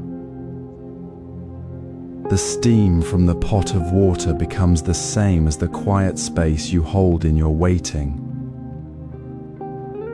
In this practice, you see how rushing through waiting only adds more tension to the cycle. But when you wait without resistance, you release the old pattern of grasping. The unfinished intention doesn't disappear, but it no longer pulls you forward in agitation. It simply rests, like the steam rising, no longer heavy with urgency. You begin to understand that patience isn't about waiting for something to end. It's about discovering the freedom that already exists in the waiting itself. The space between breaths, the pause before a step, the moment before you reach for your phone, they are all doorways to liberation. They are where the unfinished business of the past meets the unburdened present. Now we release regrets without adding to the cycle. Carry that weight of what if for too long, and you may not even notice the stones you've been holding. Regrets, my friend, are not about the past event itself, but about intentions left unmet. Unfinished threads of energy that we keep pulling at in our minds. You might notice the mind whispering, "I should have," again and again, creating a loop of self-blame that only deepens the ache. This cycle is not a punishment. It's a gentle reminder of an intention that never fully found its way to expression. Perhaps you intended to speak with kindness but felt fear, or to act with courage but chose safety instead. The regret isn't the act itself.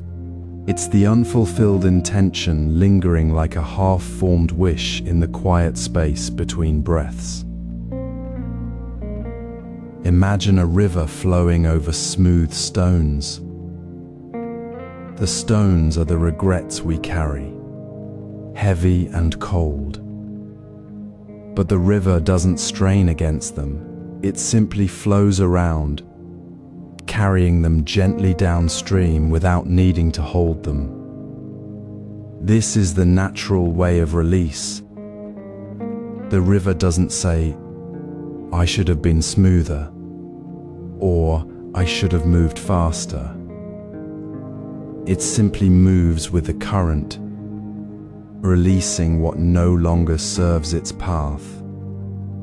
In the same way, when we notice the "I should have" loop, we can soften our grip. We don't push the regret away with force. We acknowledge it with kindness and let it pass through our awareness like water through fingers. So try this now, gently. Place your hand softly over your heart. Feel the steady rhythm beneath your palm. Now, with your breath, say these words: "I forgive myself for not knowing," not for failing, but for not having the wisdom or the moment to act differently. This is not self-pity, it's the deepest form of compassion. You were doing your best with what you knew then, with the understanding you had. The intention to be kind, to be present, to be whole was already there. It was just waiting for a clearer path. Saying "I forgive myself for not knowing" dissolves the harshness of blame, allowing that unfinished intention to finally rest.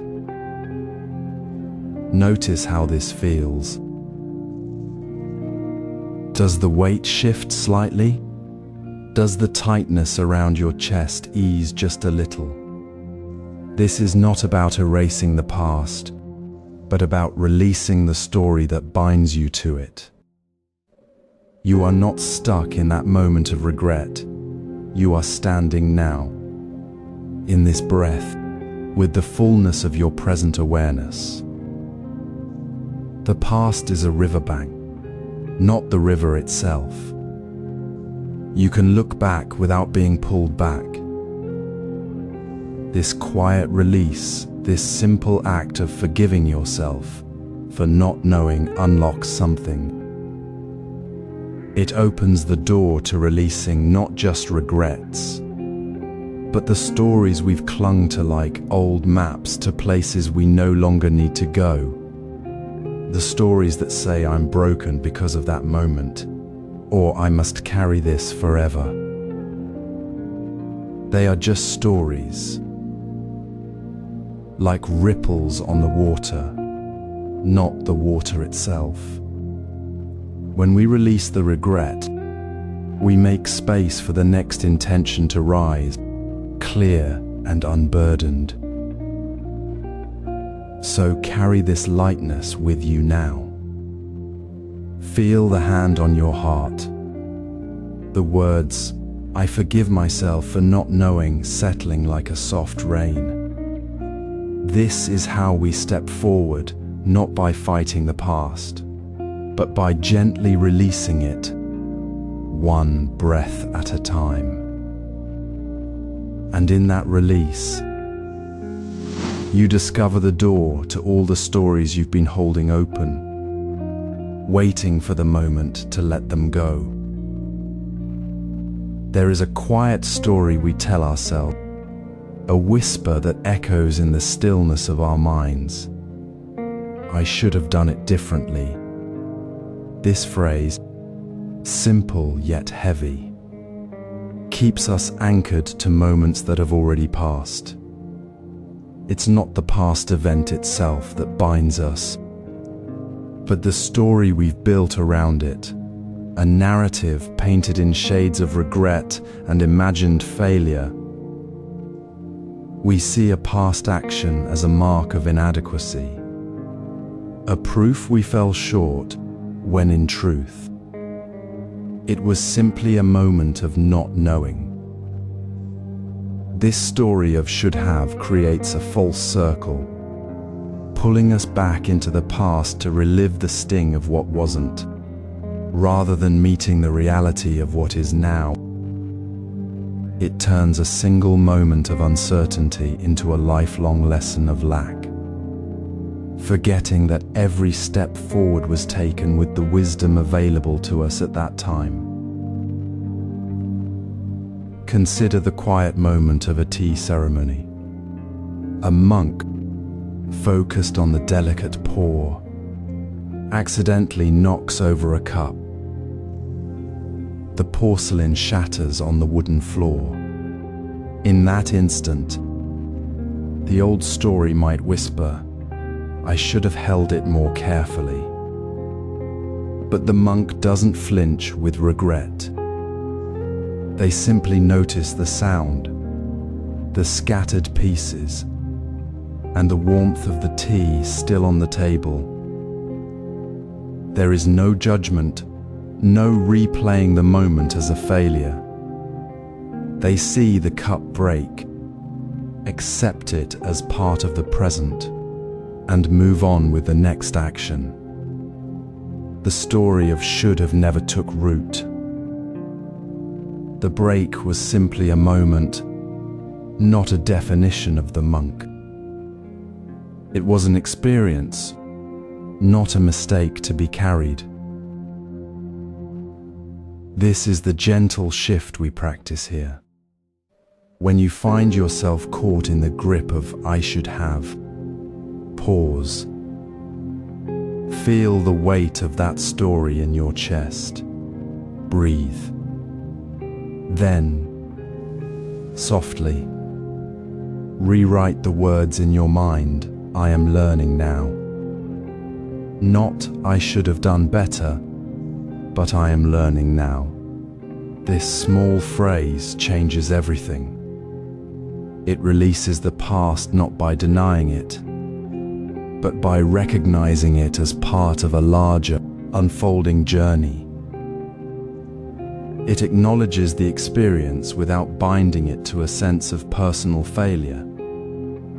"I am learning now" reminds us that wisdom grows from the ground of our current awareness, not from the soil of past regrets.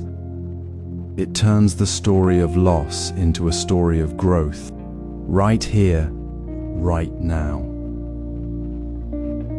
This practice isn't about pretending the past didn't happen or ignoring the lessons it holds.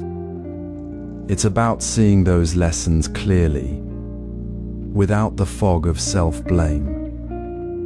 It's about releasing the heavy cloak of should have so that we can step freely into the present moment, where true understanding and action begin.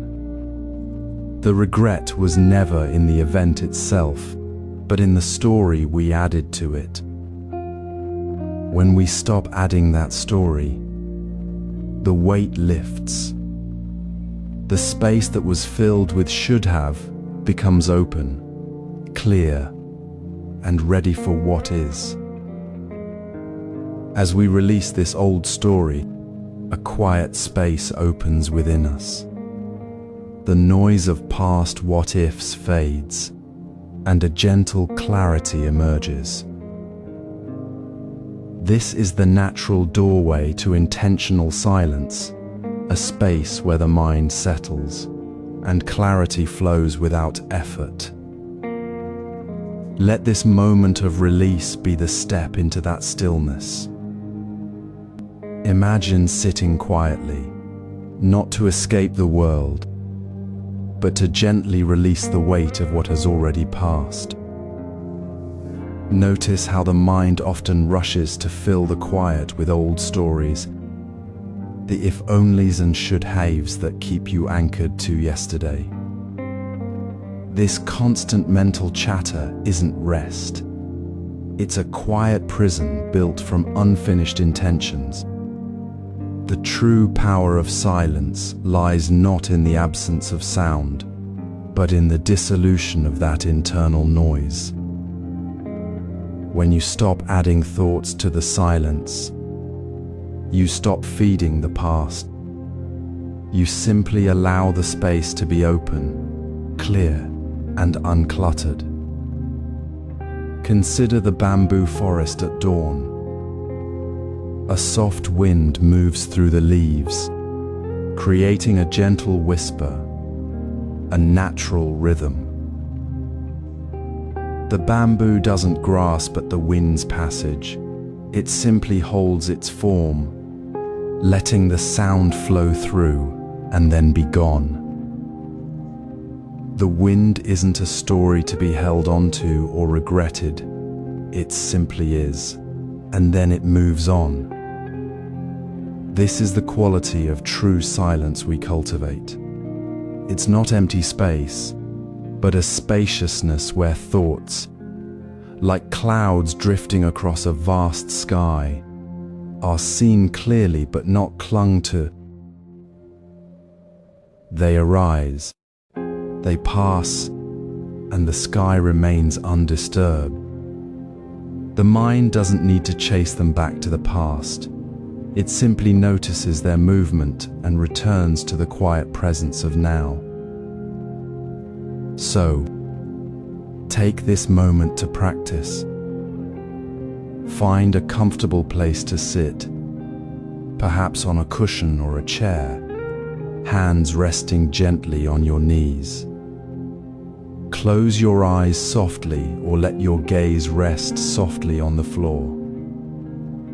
Set a gentle intention for the next 3 minutes. Simply be with the quiet. Feel the weight of your body, the rhythm of your breath moving in and out. When thoughts about yesterday, last week, or years ago arise, and they will, don't push them away. Acknowledge them softly, as you might notice a cloud passing, and then gently return your attention to the feeling of your breath, the sound of silence itself. Let the thoughts flow like clouds through the sky of your awareness, without stopping to chase them or judge them. There is no need to fix the past in this quiet space. You are simply learning to hold the present moment with open hands. This intentional silence is not about emptiness, it is about clarity. It is the quiet space that allows the unmet intentions of the past to finally release their hold. As you sit, feel the subtle shift within. The tightness around old regrets begins to soften, not because you've forgotten them, but because you are no longer feeding them with your constant attention. The space you create becomes clear and spacious, like a still pond reflecting the sky. In this stillness, you begin to see things not as they were, but as they truly are, right now. The past no longer pulls you forward, you are simply present. This gentle practice of sitting in silence, letting thoughts pass like clouds, creates the uncluttered space where intention finds its purest expression. It is the quiet ground from which small moments of mindful action naturally arise, carrying the energy of rebirth, not in grand gestures, but in the simple, clear choice to be fully here, now. This creates space to see intention in small moments. We carry a quiet myth that to heal, we must fix every past moment, every word left unsaid, every path untaken. This belief feels like a duty, a way to prove we were worthy of a different outcome. Yet the truth is softer, clearer. Fixing everything is a myth that only deepens the weight we carry. True freedom begins when we release the need to mend what is already settled, what cannot be altered. It is not about ignoring the past, but about stopping the mind from feeding it with endless attention, creating a new layer of unfinished business with each anxious thought. Consider the monk who dropped his favorite teacup. He knelt, heart pounding, already rehearsing how he would fix it with glue, how he would apologize, how he would never make such a mistake again. The shame grew heavier with each imagined repair. Then, a gentle voice from behind him, the cup was never whole.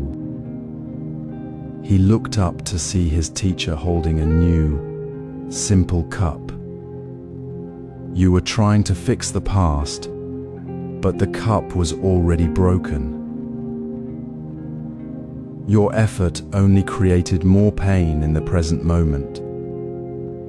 The monk felt the tension release, not because the cup was mended, but because he stopped trying to make it whole again. He saw that his attempt to fix the past had only made him miss the new cup offered to him. This is the gentle truth we return to. Trying to fix past moments, to make them perfect or undone, creates fresh layers of regret. Each "if only I had" becomes a new thread in the web of unfinished business, pulling us further from the peace available now.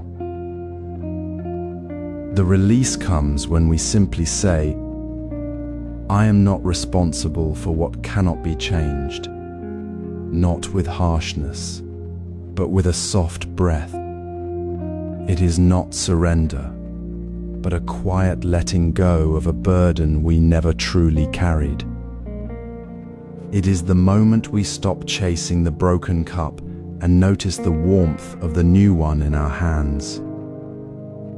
So, when you find yourself mentally replaying a moment, feeling the old sting of what might have been, pause. Feel the weight of that story. Then, gently say to yourself, this is settled. I'm not responsible for what cannot be changed. Let the words soften the tightness in your chest. Feel the space open where the story once held you. This is not forgetting, it is releasing the story's hold on your present breath. It is the quiet freedom that comes when you stop trying to fix what is already in the past and simply rest in the clear space of now. This quiet release, this gentle turning away from the need to mend what is unchangeable, is the doorway to meeting life as it truly is. It is the foundation for moving forward without carrying the past like a stone. Now, as we carry this freedom in our hearts, we step into the next moment, ready to meet daily actions with open hands, not with the weight of what has already been. The morning light spills softly across the kitchen counter as you begin washing the breakfast dishes. Your hands move through the warm water, the sponge gliding over porcelain cups.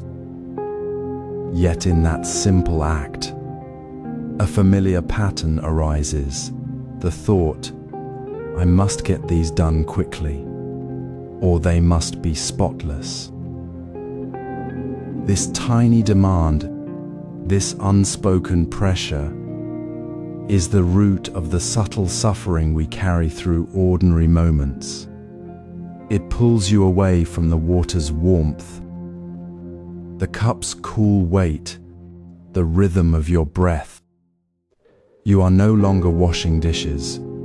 You are wrestling with an outcome that has not yet happened, clinging to a future that exists only in your mind. This clinging creates tension, a quiet anxiety that colors the present moment, making even the simplest task feel heavy. True freedom begins when we recognize this pattern and gently release it. Imagine the moment you truly let go. You feel the water's gentle flow, the smooth curve of the bowl in your hands.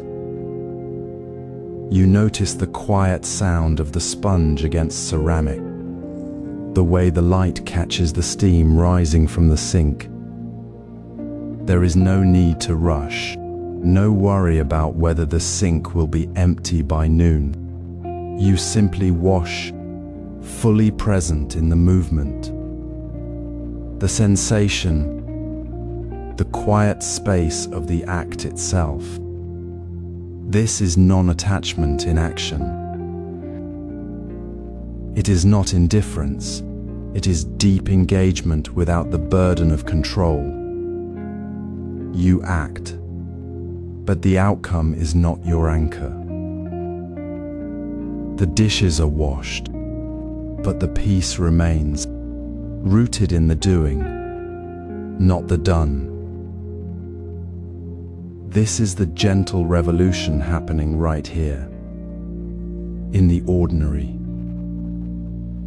When you notice the thought, "I must succeed," arising as you prepare a report, or when you feel the tightness in your chest while waiting for a reply, pause. Feel the weight of that demand. Then, soften. Let the outcome rest. Focus only on the next step, the words on the page, the breath before you speak, the sound of the rain on the window. Do not chase the result. Meet the moment as it is. This is how we practice freedom.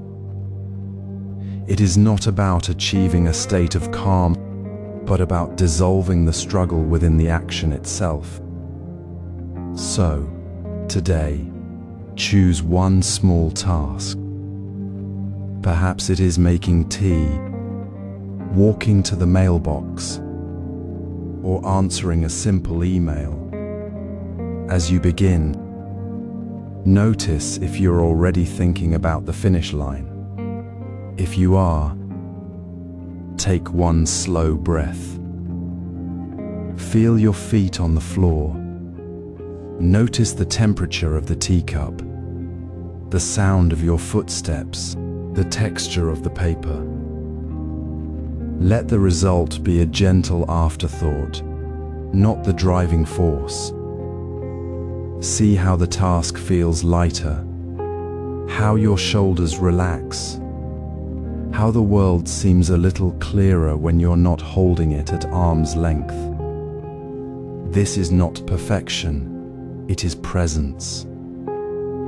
It is the quiet release of the must, and in that release, you find your freedom.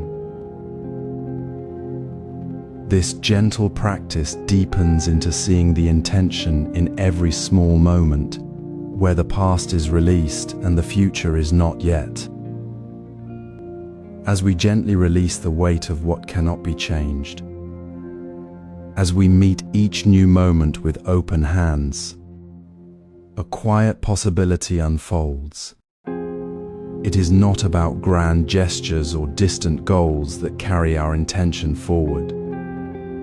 Instead, intention flows like a gentle stream through the ordinary moments we often overlook.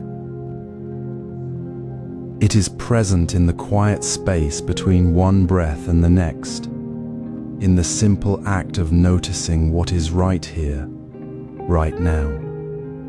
Rebirth, the continuation of what remains unfinished, does not wait for dramatic moments. It happens in the small, steady current of our daily life, carried not by force, but by the quality of our attention. Consider the act of making tea. It is not merely the pouring of hot water over leaves. It is the quiet care in lifting the kettle, the focused attention as the steam rises, the gentle swirl of the spoon stirring the leaves. In that moment, intention is not a distant goal, but the very presence of the person making the tea. They are not thinking ahead to the next task, nor are they lost in the past. They are fully here, pouring care into the simple act itself. The warmth of the cup in their hands, the aroma filling the small space, the awareness that this moment is being offered, not just endured. This is intention alive. It is not about the tea being perfect, but about the care given to the making of it. This is non-attachment in action, engaging fully without clinging to the outcome, without needing the tea to be a certain way or the moment to last longer. The intention is in the offering, not the result. This is where freedom truly lives. It is not found in avoiding the small moments, but in recognizing the intention within them. Today, take a single breath and notice one small moment where intention was present.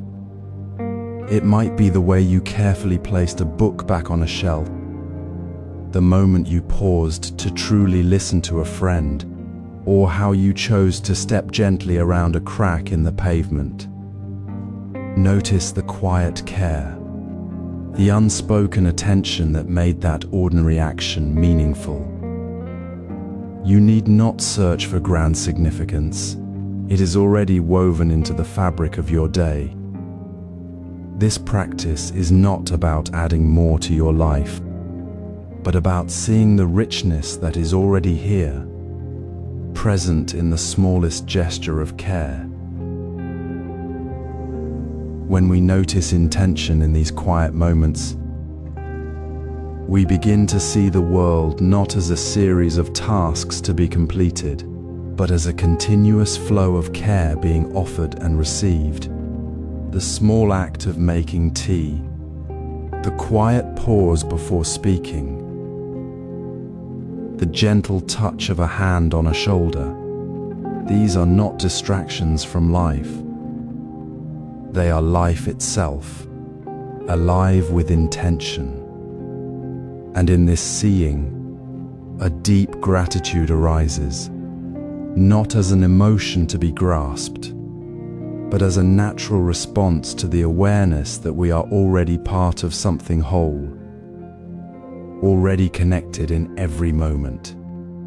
This is the gentle revolution of non-attachment, seeing intention not as something we must create, but as the very ground of our being, present in the smallest, most ordinary act.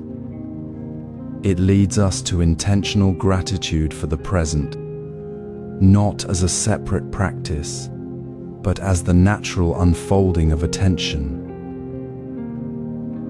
Imagine the gentle weight of intention settling not in the future, but right here, in the ordinary space of this breath. We often carry the invisible burden of what we believe remains undone, unspoken words, unmade choices, paths not taken. This is the weight of unfinished business.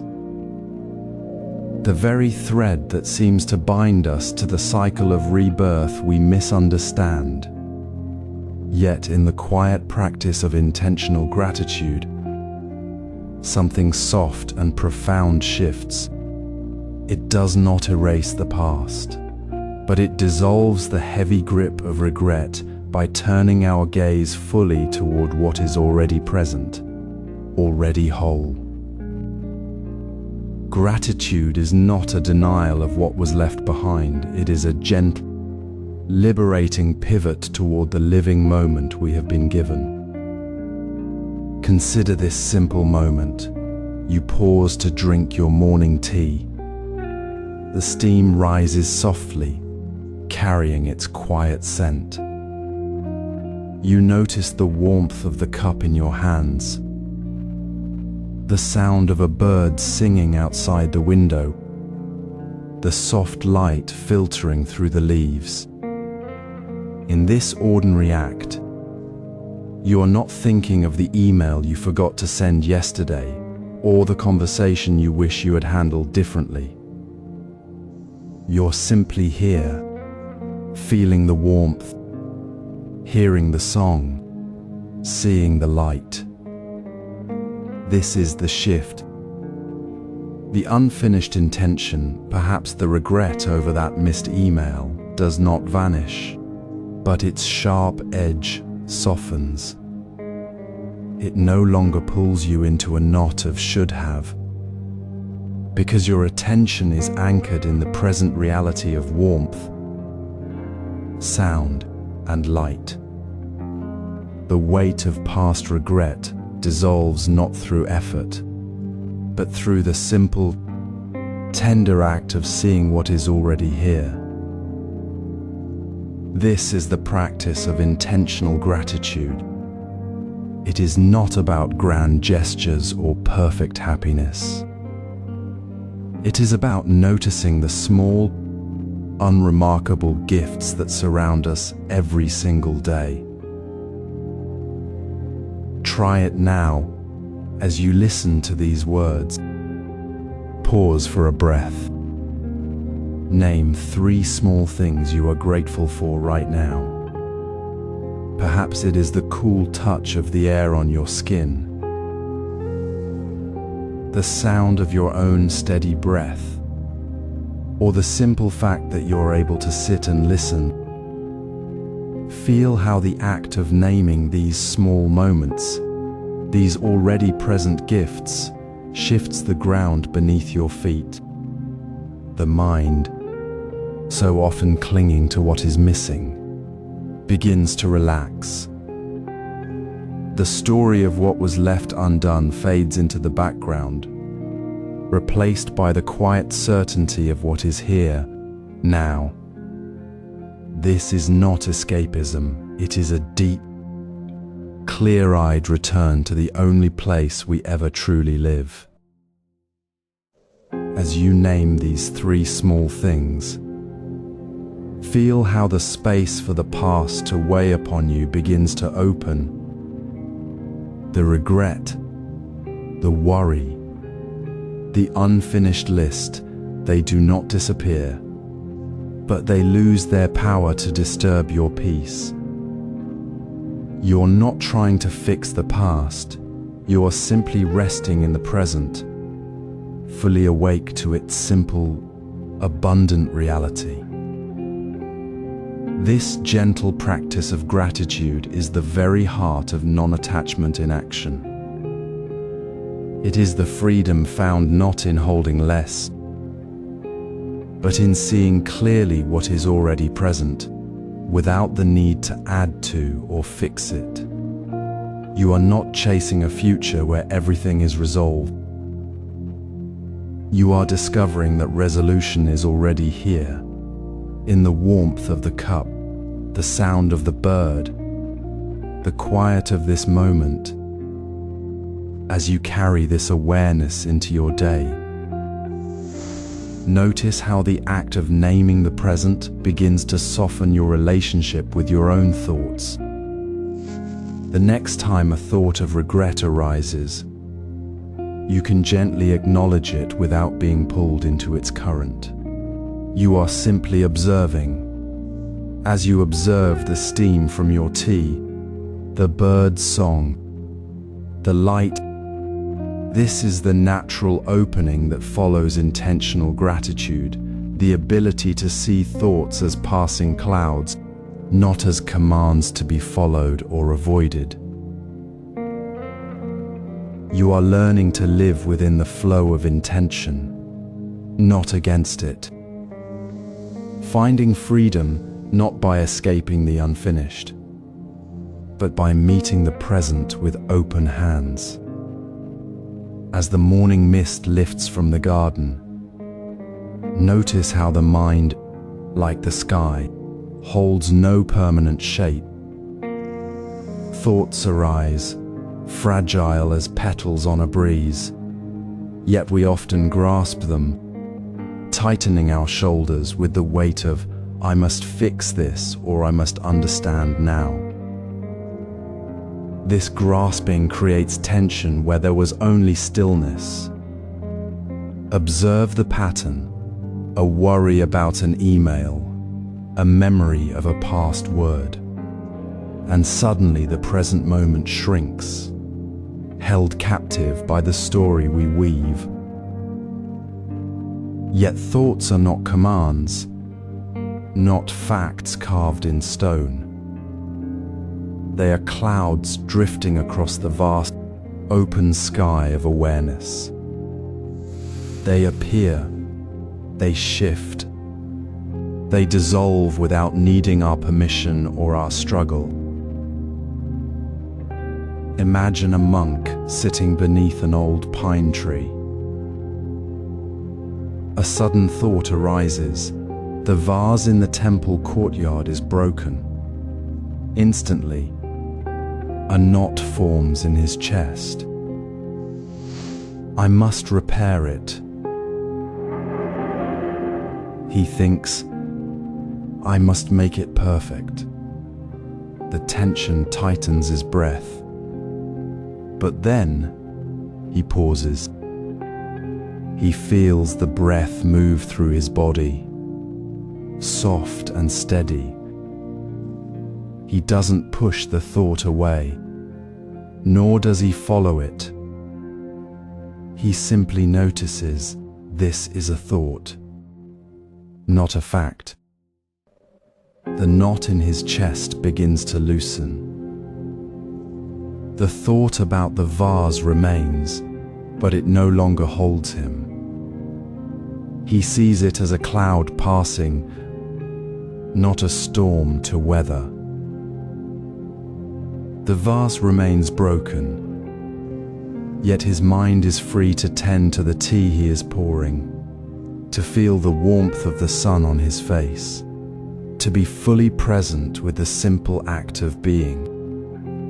The tension dissolves not by fixing the thought, but by releasing the grip on it. This is the heart of observing thoughts without attachment. When the mind says, I must fix this, or I must be better, pause.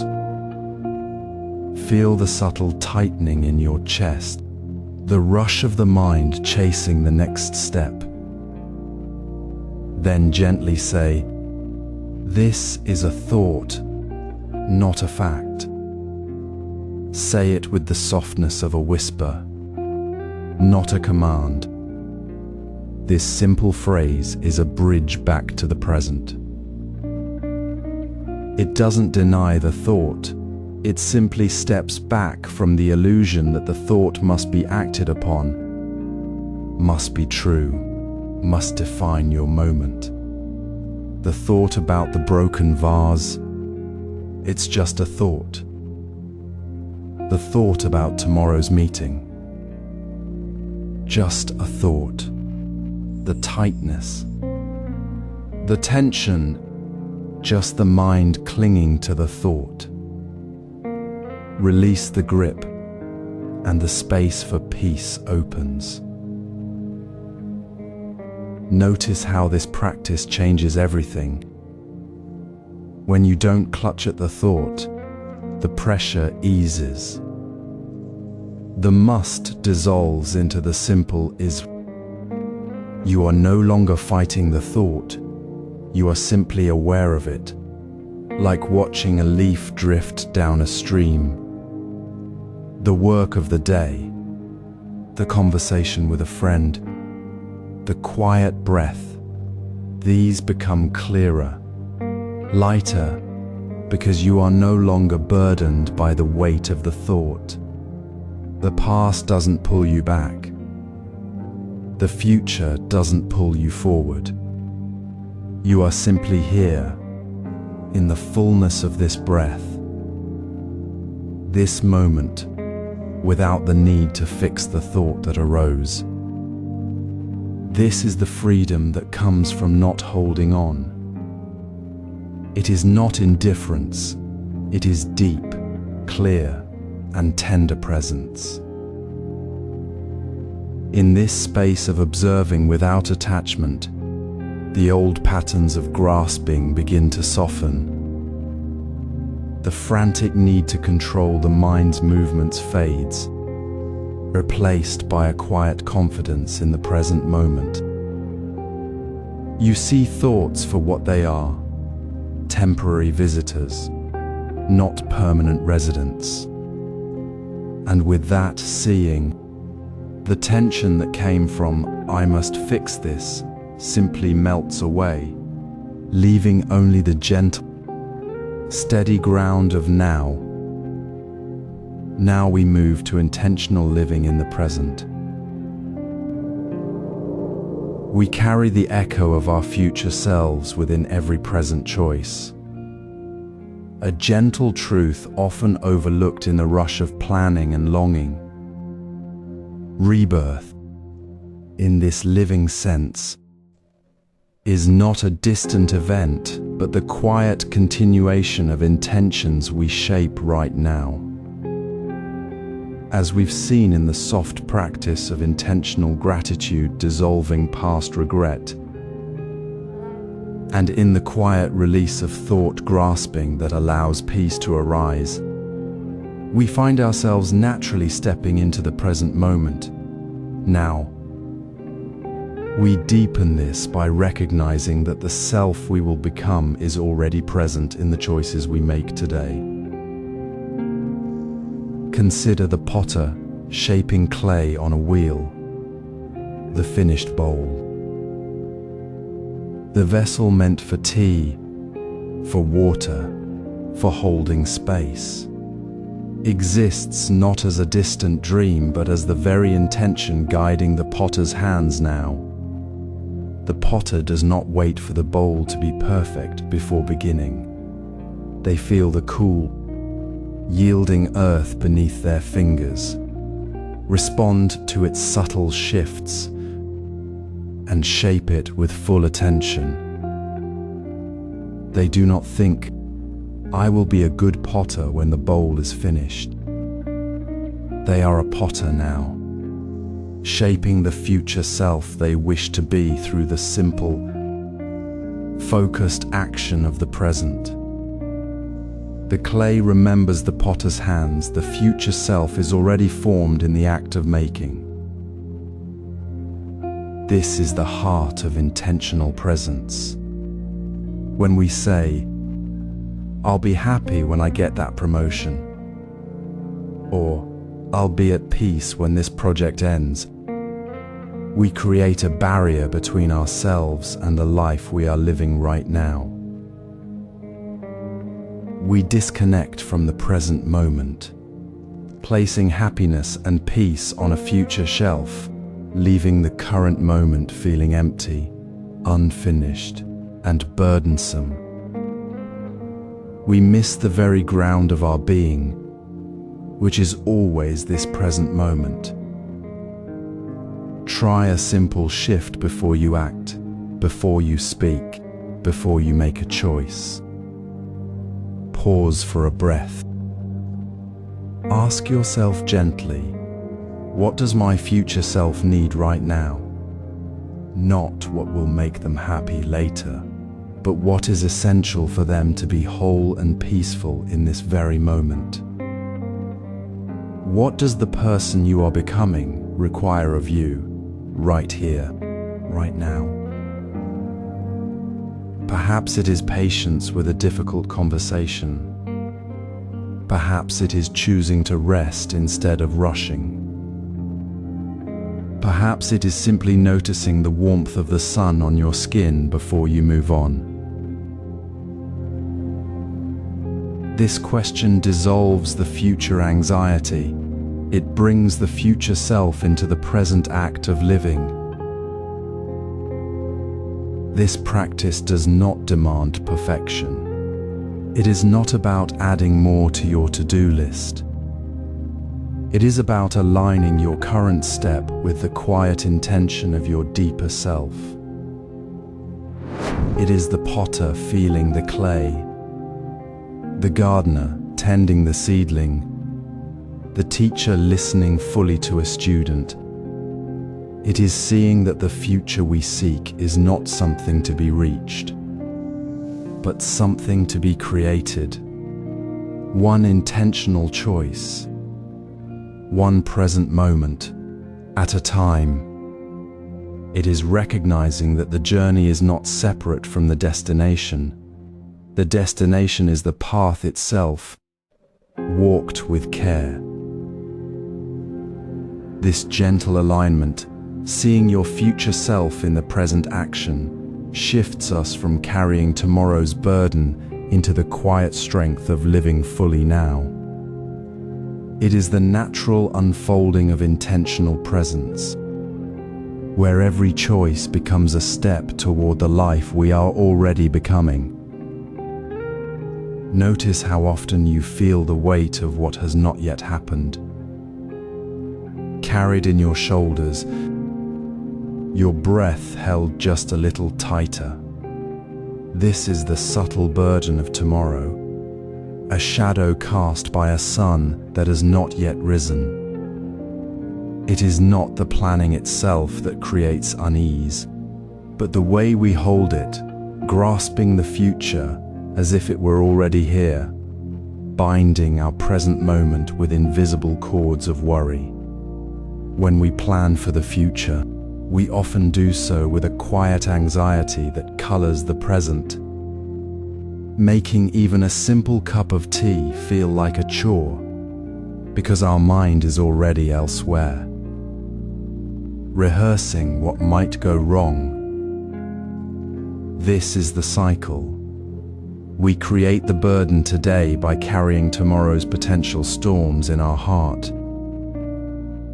In Zen practice, we see this clearly in the simplest acts.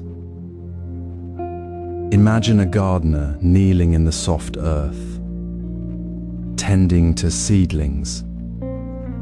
Their hands move gently, focused on the cool soil beneath their fingers, the delicate green shoots reaching for the sun.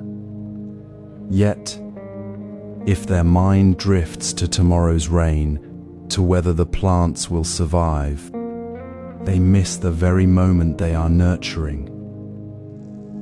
They see only the worry, not the life unfolding beneath their hands. The anxiety about rain clouds, though distant, has already dimmed the beauty of the present soil, the warmth of the sun on their skin. The gardener's breath becomes shallow, their movements stiff. The future has stolen the now. This is not to say we should ignore tomorrow. It is to recognize that the anxiety about it is a separate layer, a burden we choose to carry today. When we notice this, we can gently release it. Try it now, as you sit quietly. Feel the weight of any thought about what comes next. Then, softly, say to yourself, I am here now, and that is enough.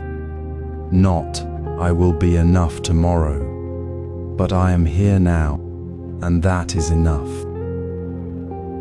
This simple phrase is not denial.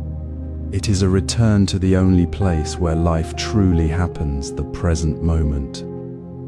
It is the quiet release of the must, the soft letting go of the future's grip. As you breathe in, feel your body grounded. As you breathe out, feel the worry soften, like mist in morning light. The garden remains, the seedlings wait, and you are here to tend them, without the shadow of what might be. This is the practice of intentional presence, not forcing the future, but honoring the present with full attention. It is the quiet courage to step into what is, without needing to control what will be. When we stop carrying tomorrow's burden today, we create space, not for more planning, but for the simple, profound reality of this moment. We stop seeing the garden as a task to be completed and begin seeing it as a living, breathing gift offered right now. The dew on the leaves, the sound of a bird, the rhythm of your own breath, all become clear because we are no longer looking through the lens of future worry. The path itself becomes the destination, as CH08SPC01 reminded us. But now we walk it without the heavy pack of what if. This gentle release, this simple return to where we already are, is how we begin to hold space for the unknown. It is the quiet ground beneath our feet when the ground of tomorrow feels uncertain. We no longer fear the unknown because we have already met the only unknown that matters, the present moment, here, now. This is the natural step from living without tomorrow's burden to embracing what comes, with open hands and an open heart. In the quiet space between breaths, where the mind has stopped chasing what comes next, a different kind of knowing begins. This is the ground of the unknown, not a void to fear, but fertile soil where intention and possibility meet. We often mistake the unknown for emptiness, a place to fill with frantic planning or desperate hope.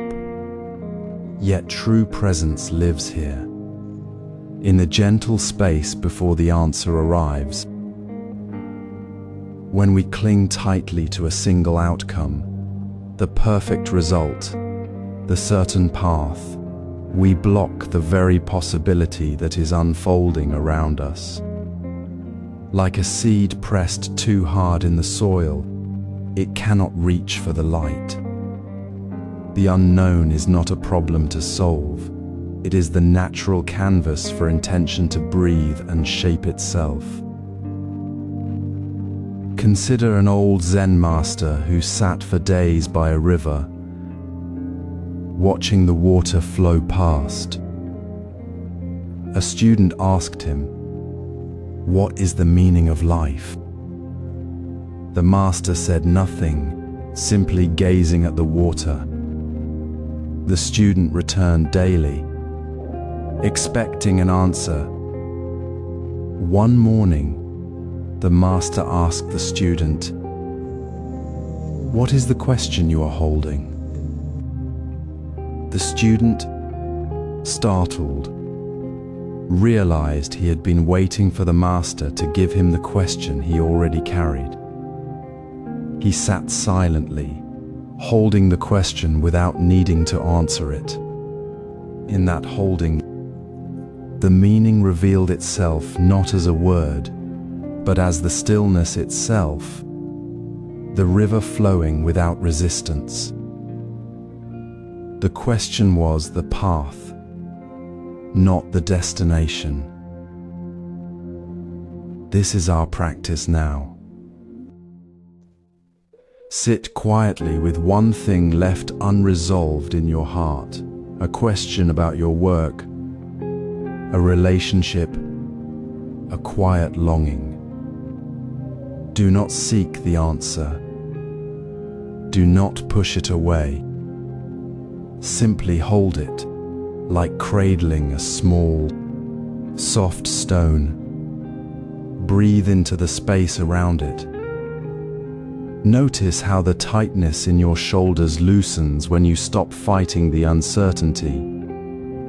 Feel how the mind, freed from the need to control, becomes open to what is already here. This is not passive waiting, it is active presence. It is the intention to be fully here, with the question as it is, without turning it into a burden. The unknown is not the enemy of purpose. It is the very place where purpose finds its truest expression. Clinging to an outcome is like building a house on sand. It may look solid for a moment, but it cannot hold the tide. Letting go of the need for a specific result allows the current of intention to guide you, not the fear of the unknown. Notice how your body feels as you hold this question. Is there a slight tension in your jaw? A restless energy in your hands? Gently invite that tension to soften. Breathe deeply and let the question rest in the spaciousness of your awareness. It does not need to be solved. It simply needs to be held with kindness, as you would hold a fragile, newly hatched bird. In this gentle holding, you align your actions with the present moment, not with a distant idea of how things should be. You move from the fear of the unknown to the trust of the unknown. This quiet space is where your deepest intention becomes visible in every simple act. Washing a dish, walking a path, speaking a word. The question itself becomes the compass, not the answer. This deepens into seeing intention behind actions. The dappled light through the leaves moves gently, as if holding its breath. This quiet moment is not empty, but full of the quiet hum of intention waiting to be seen. We often move through the day saying, "I'm just washing the dishes. I'm just walking to the mailbox. I'm just answering this email." These words, simple and casual, become a veil.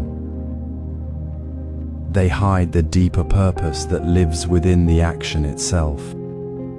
We forget that every movement, every word, every choice carries a silent intention, like the current beneath a still river.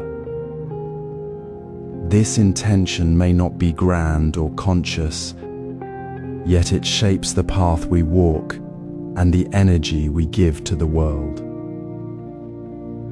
Consider the simple act of pouring tea. The water steams, the leaves swirl, the cup is lifted. Without thought, we might say, "I'm just making tea," but pause. What intention guides this? Is it to offer warmth to another? To create a moment of calm for yourself? To honor the shared ritual of the morning? The intention might be as quiet as the steam rising, yet it colors the entire experience. It turns a mechanical action into a thread connecting you to the present moment and to others. When we say, "I'm just doing this," we step away from that connection, from the living intention that makes the ordinary sacred. We become observers of our own actions rather than participants in their meaning. Try this now. In the space between breaths, before you reach for your phone, before you begin a task, before you speak, let your awareness soften. Ask gently, what intention is guiding this? Not to judge, not to find some grand purpose, but simply to notice. Is it the intention to be helpful? To be present? To find peace in the small thing? This question is not a burden, it is a return. It brings you back to the heart of the action, to the place where your presence meets the moment. You might find the intention is quiet, almost invisible, a thread of care, a wish for connection, a simple wish to do well, or it might surprise you, revealing a deeper purpose you hadn't acknowledged. Either way, noticing it aligns your outer action with your inner truth. It transforms the everyday into a practice of presence. This noticing is not about adding more to your day. It is about seeing what is already here, beneath the surface of your words. It is about releasing the illusion that some actions are empty, while others are meaningful. Every action, from the smallest to the largest, is a vessel for intention. When you see the intention behind the action, you stop hiding from yourself. You step into the fullness of the moment, not as a passive observer, but as the clear, aware presence that is already here. The intention remains, even as you move through the day. It is the quiet pulse beneath the surface of your life. Now we practice Zen patience with unfinished tasks. Consider the quiet hum of intention still lingering in the space of a half-written letter. A call left unreturned. A task paused mid-flow. This is not a flaw in your practice, but a gentle nudge from the very heart of your path. Rebirth, in its deepest Zen sense, is not a dramatic shift, but the quiet continuation of intentions left unfulfilled. It is the unfinished business that holds the seed of your next step, not a burden to be erased. When we rush to complete it, we tighten the knot instead of untangling it. We create more stress, more urgency, more separation from the present moment where peace already resides. The very act of pushing to finish often makes the task feel heavier, more distant, more like a weight than a natural part of the flow. Think of the old Zen master who noticed a young monk constantly checking the same unfinished scroll, his face tight with worry. The master simply sat nearby, sipping tea, his presence calm. After a while, the monk sighed. "Master, I cannot focus. The scroll remains incomplete." The master replied softly, "Do you see the ink on the paper? The paper beneath your fingers? The air moving through the window? The scroll is here, now, just as it is. Your worry is the only thing that makes it unfinished. The monk looked down. The scroll was still there, the ink still wet, but the frantic need to finish it had dissolved. He could see the intention in the line he had drawn, the purpose in the space left open, not as a failure but as a natural pause. The work was already happening, right there in the space of his presence. This is the practice offered here. Take one small thing left hanging, a simple task you've carried in your mind. It could be the email you meant to send, the small chore you keep postponing, the conversation you're avoiding. Sit quietly with it for 3 minutes. Do not judge yourself for not having done it. Do not imagine the future completion. Simply notice the sensation of it in your body, the slight tension in your shoulders, the quiet hum of thought. Breathe into that space. Feel the intention behind it, the purpose it serves, even now. See it not as a problem demanding urgent action, but as a quiet teacher standing beside you, showing you where your attention truly is. Let the unfinished nature be exactly as it is. No need to fix it. No need to hurry it away. Simply be with it, as you would be with a friend sitting silently beside you, needing no words. In this simple 3 minutes, you begin to understand that the frantic energy of must finish is the true obstacle.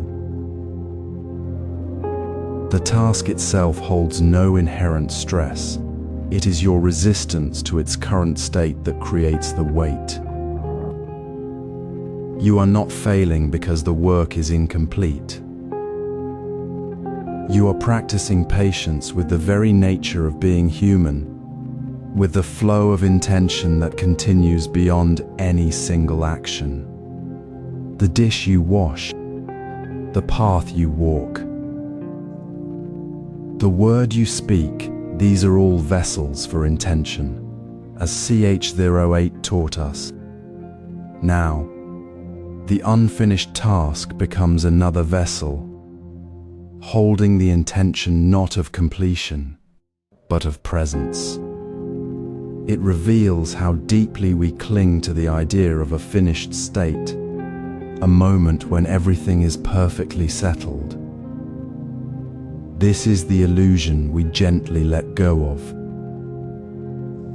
This quiet holding of the unfinished, without resistance, is where true patience blossoms. It is the art of releasing the need to control the moment, trusting that the intention is already moving, even when the action seems paused. This reveals the art of releasing without resistance. Consider the quiet hum of intention moving through ordinary moments. We often believe peace arrives only when tasks are complete, when the teacup is washed, the email sent, the path cleared. Yet the true nature of intention is not in the final act, but in the unfolding. Unfinished business is not a gap to fill, but a space where intention continues its work. This is the heart of rebirth we carry within us. It is the unspoken promise of the task left on the counter, the half-written letter, the project paused. These are not failures, but invitations to meet life as it is, not as we imagine it should be. Patience is not waiting for completion. It is the space where unfinished tasks transform. When we say, "I must finish this," We create a barrier between ourselves and the present. This urgency blocks peace like a wall. It pulls us into the future, away from the calm of now. The task becomes a weight, a demand, rather than a simple presence. Notice how the tightness in your shoulders, the quickening of breath, the mental loop, I should be done. This is the resistance. It is the story we tell ourselves that the task defines our worth, that its absence creates a void. But in Zen, we see differently. The unfinished task is not a problem to solve. It is a vessel already filled with intention. It holds the quiet movement of life itself. Imagine the teacup beside the sink, the one you meant to wash after breakfast. You see it. Feel the slight irritation, the thought, I must do it now. This is the moment to pause.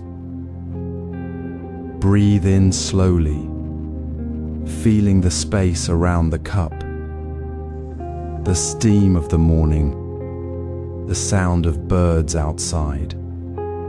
Breathe out, releasing the tension of must. Then, gently, bring your awareness to the cup itself. Breathe into the unfinished nature of it. Say softly, not to the cup, but to the intention within the pause, I am here with you. Not I will finish you, but I'm here with you.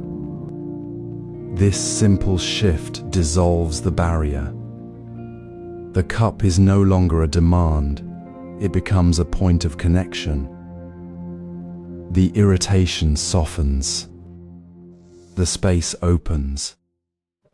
You're not fighting the task. You're holding it with kindness. The intention to wash the cup is already moving within the pause. You are part of it, not separate from it. This is the practice. It is not about speed or completion. It is about meeting each moment, each unfinished thing, with a gentle presence. When you notice the old habit, I must finish this arising, pause. Feel the breath. Place your hand lightly on the table, or rest your gaze on the object. Breathe into the space where the task lives. Whisper, I am here with you. Feel the difference. The tightness eases. The future dissolves. There is only this breath, this cup, this moment of connection. The intention is already working. You are not trying to force it. You are simply resting within its flow. This quiet holding, this patience with the unfinished, is not passive. It is active presence. It is the deepening of practice itself. It is how we transform the weight of must into the lightness of is. It reveals that the task is not the obstacle. The resistance is. And when we release that resistance, we find peace not in completion, but in the very act of being fully present with the unfolding. This quiet holding leads not to urgency, but to the art of releasing without resistance. It is the natural path where intention flows freely, unobstructed, toward its own completion in its own time. Consider the simple act of eating. We often rush through meals, barely tasting the food, our minds already leaping to the next task, the next worry. In this hurry, we miss the very moment we inhabit. This is the disconnect we experience when intention is scattered. Yet, rebirth is not a distant event. It is the gentle unfolding of unfinished intention in the present moment. Each meal, each bite, offers a doorway to this truth. When we eat mindfully, we bring our full presence to a basic human act, dissolving the illusion that only grand gestures matter. We see how rushing through meals disconnects us from the taste of the food, the warmth of the bowl, the quiet rhythm of our own breath. We become lost in the future or the past, leaving the present moment unnoticed and unheld. Imagine a quiet morning. The steam rises from your bowl of rice. You lift the spoon slowly, not with the urgency of a task to be finished, but with a tender curiosity. You place one small portion on your tongue. Feel the subtle shift as the rice meets your palate. Notice the gentle graininess, the softness, the natural sweetness that unfolds. Hear the quiet sound of your own chewing, the soft breath between bites. There is no need to hurry to the next bite. The entire world is contained in this single moment of tasting. The teacup from yesterday's practice now becomes the bowl before you. The same gentle presence you held with the warmth of the cup now holds the texture of the rice. You are not fixing anything. You are simply being with the experience, allowing it to be as it is, without judgment or the need to move on. This is patience, not as waiting, but as deep, unhurried engagement. The unfinished business of your life isn't a burden to be cleared away. It is the very ground upon which you stand right now. And eating mindfully shows you how to stand within it with grace. This practice invites you to see the profound simplicity of the present. It is not about eating slowly for the sake of it, but about discovering that presence is always available, even within the ordinary. You may find your mind drifting to tomorrow's meeting, but notice that without needing to scold yourself. Gently return to the taste, the texture, the feeling of the food in your mouth. That return itself is the practice. It is the quiet act of choosing presence over distraction, one small bite at a time. The intention to be fully here is already moving within the pause, just as the intention to complete a task was already moving within the unfinished moment. You are not trying to become more mindful.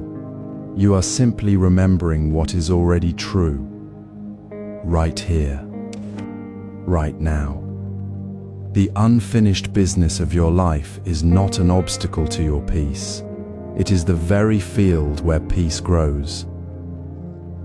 When you eat one bite slowly, you are not just eating, you are practicing how to hold space for everything, even the things that feel incomplete. Notice how this small, deliberate pause with your food feels different from the frantic rush. It feels like a gentle gathering of yourself, a softening of the edges. This is the deepening of patience. It is not the patience of waiting for something to end, but the patience of knowing that the next step is already unfolding within the present moment. You are not rushing toward completion. You are resting within the continuity of intention. This mindful pause with a single bite naturally extends into intentional pauses for clarity in all moments. The quiet awareness cultivated in the bowl becomes the compass for navigating the next moment, the next task, the next breath. It shows you that presence is not found in finishing, but in trusting the unfolding. The unfinished intention continues, not as a burden, but as the gentle, steady current of life itself. The teacup sits before you, steam rising in slow spirals, cooling without haste. This simple moment, held with gentle awareness, is not just about tea. It is the quiet ground where unfinished intentions begin to reveal their true nature. Remember how we saw in the previous moments that uncompleted tasks are invitations to presence, not failures to fix? Now we deepen that practice by learning to meet those invitations with intentional pauses. Pauses are not empty spaces. They are where intention meets action without haste. Without this space, we rush to fill the silence, to act before the intention has fully formed. Notice how skipping these pauses creates rushed decisions, words spoken too quickly, actions taken without clear purpose, leaving behind more unfinished business than we began with. The mind, untrained, leaps to the next thing, mistaking motion for progress. But true progress happens in the stillness between thoughts. Consider the monk preparing tea. He does not hurry to pour the water. He watches the leaves unfurl in the hot water, noticing the shift in color, the scent rising. Only then, with the tea ready, does he lift the cup. This pause is not waiting, it is listening. It is the space where his intention to share this moment of warmth meets the simple action of pouring. He pauses before speaking to the visitor, not to stall, but to ask within himself, does this serve my intention? Does this word bring clarity or create confusion? This is the heart of intentional pauses. It is not about stopping time, but about aligning time with purpose. In the rush of daily life, we often skip this step. We answer a call before the thought is clear. We respond to an email before we know what we truly mean to say. Each time we skip the pause, we risk adding to the very unfinished business we seek to resolve. Try this now. Before you speak, before you act on a thought, take one slow breath. Feel the space between your thoughts. Ask quietly, does this serve my intention? Does this word or action align with the peace I seek? If the answer is yes, then speak or act with that clarity. If not, wait. Let the pause deepen. Notice how this simple act changes the quality of your presence. It transforms the interaction from a reaction into a conscious choice. The rushed word that might have caused tension now becomes a gentle offering. The hasty decision that felt urgent now holds the quiet strength of understanding. This practice of pausing is not passive. It is the active cultivation of wisdom in the ordinary. It turns the ordinary moment, the sound of a bird outside, the feeling of your breath, into the very ground of clarity. You are no longer chasing after the next thing. You are meeting the present thing with the fullness of your attention. This is how patience becomes practice. Not waiting for something else to happen, but meeting the unfinished business of this very moment with tender awareness. It is the quiet grace found in the pause between the thought and the word, the space where intention and action finally find their true meeting place. Now we arrive at the ultimate insight. Consider the river of now flowing beneath all our thoughts. We often imagine time as a path stretching before us or behind us, yet the only water we ever truly touch is the current moment. The past exists only as memory, a story we tell ourselves. The future is pure imagination, a projection of worry or hope. Both are islands of illusion, while the present is the solid ground beneath our feet. We mistake the river for the banks, forgetting that only the flowing water is real. This is why the phrase, "I will do it later," becomes a quiet thief of life. It steals the very moments we claim to save for tomorrow, leaving us with a lifetime of unfinished threads, each one a knot in the fabric of our days. Later never comes. It is merely the name we give to the present moment we refuse to inhabit.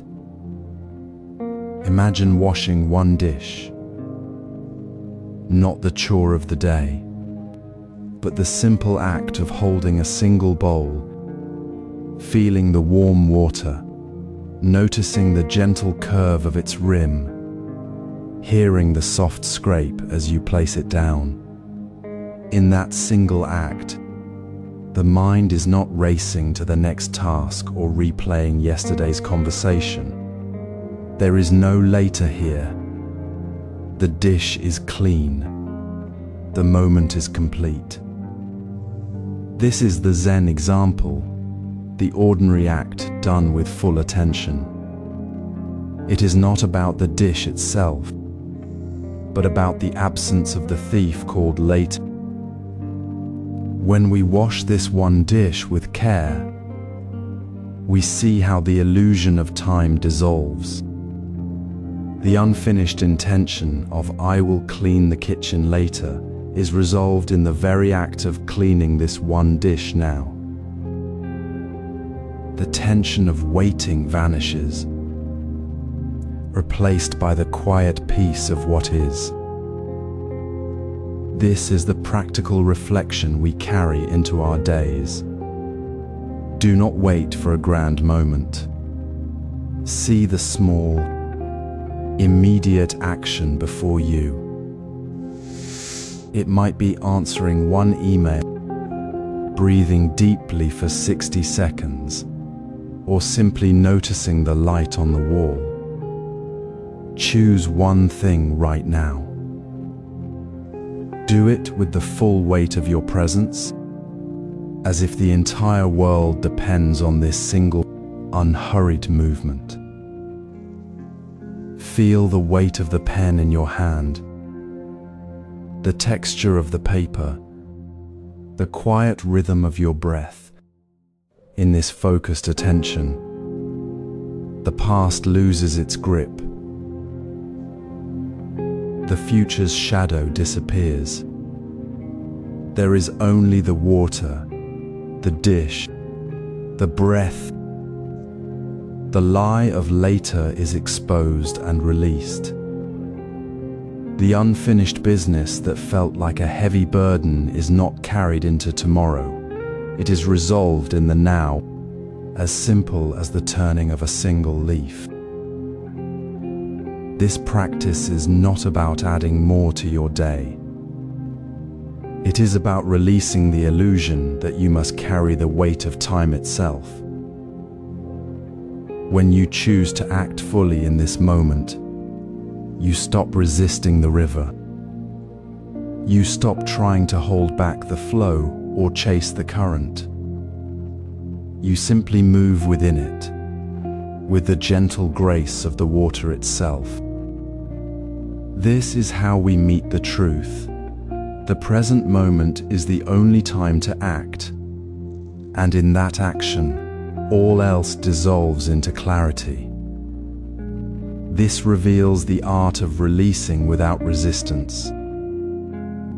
The present moment holds all the answers, dear friend.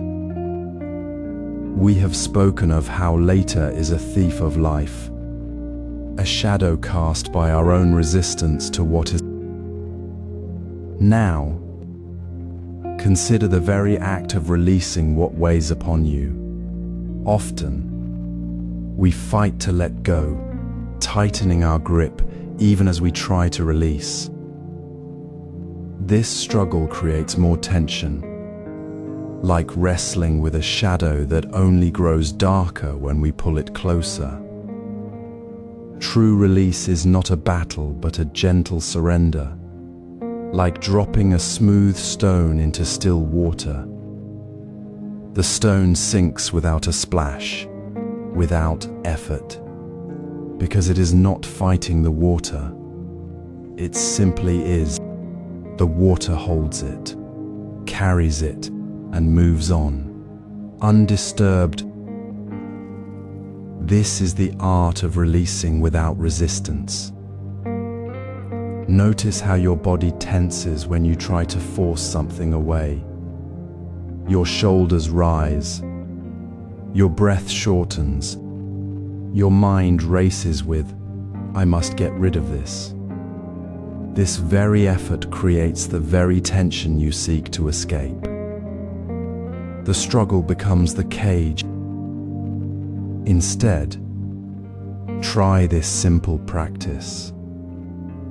Choose one small worry, one thought that lingers. Feel its weight for a moment. Then, softly and clearly, say to yourself, "I let go of this now." Not "I will let go later," but "I let go now." Feel the shift, not a violent tearing away, but a soft unclenching, like opening a fist that has held a stone too long. The worry does not vanish instantly, but the tightness around it loosens. You are no longer fighting the current. You are allowing the river of now to carry it away.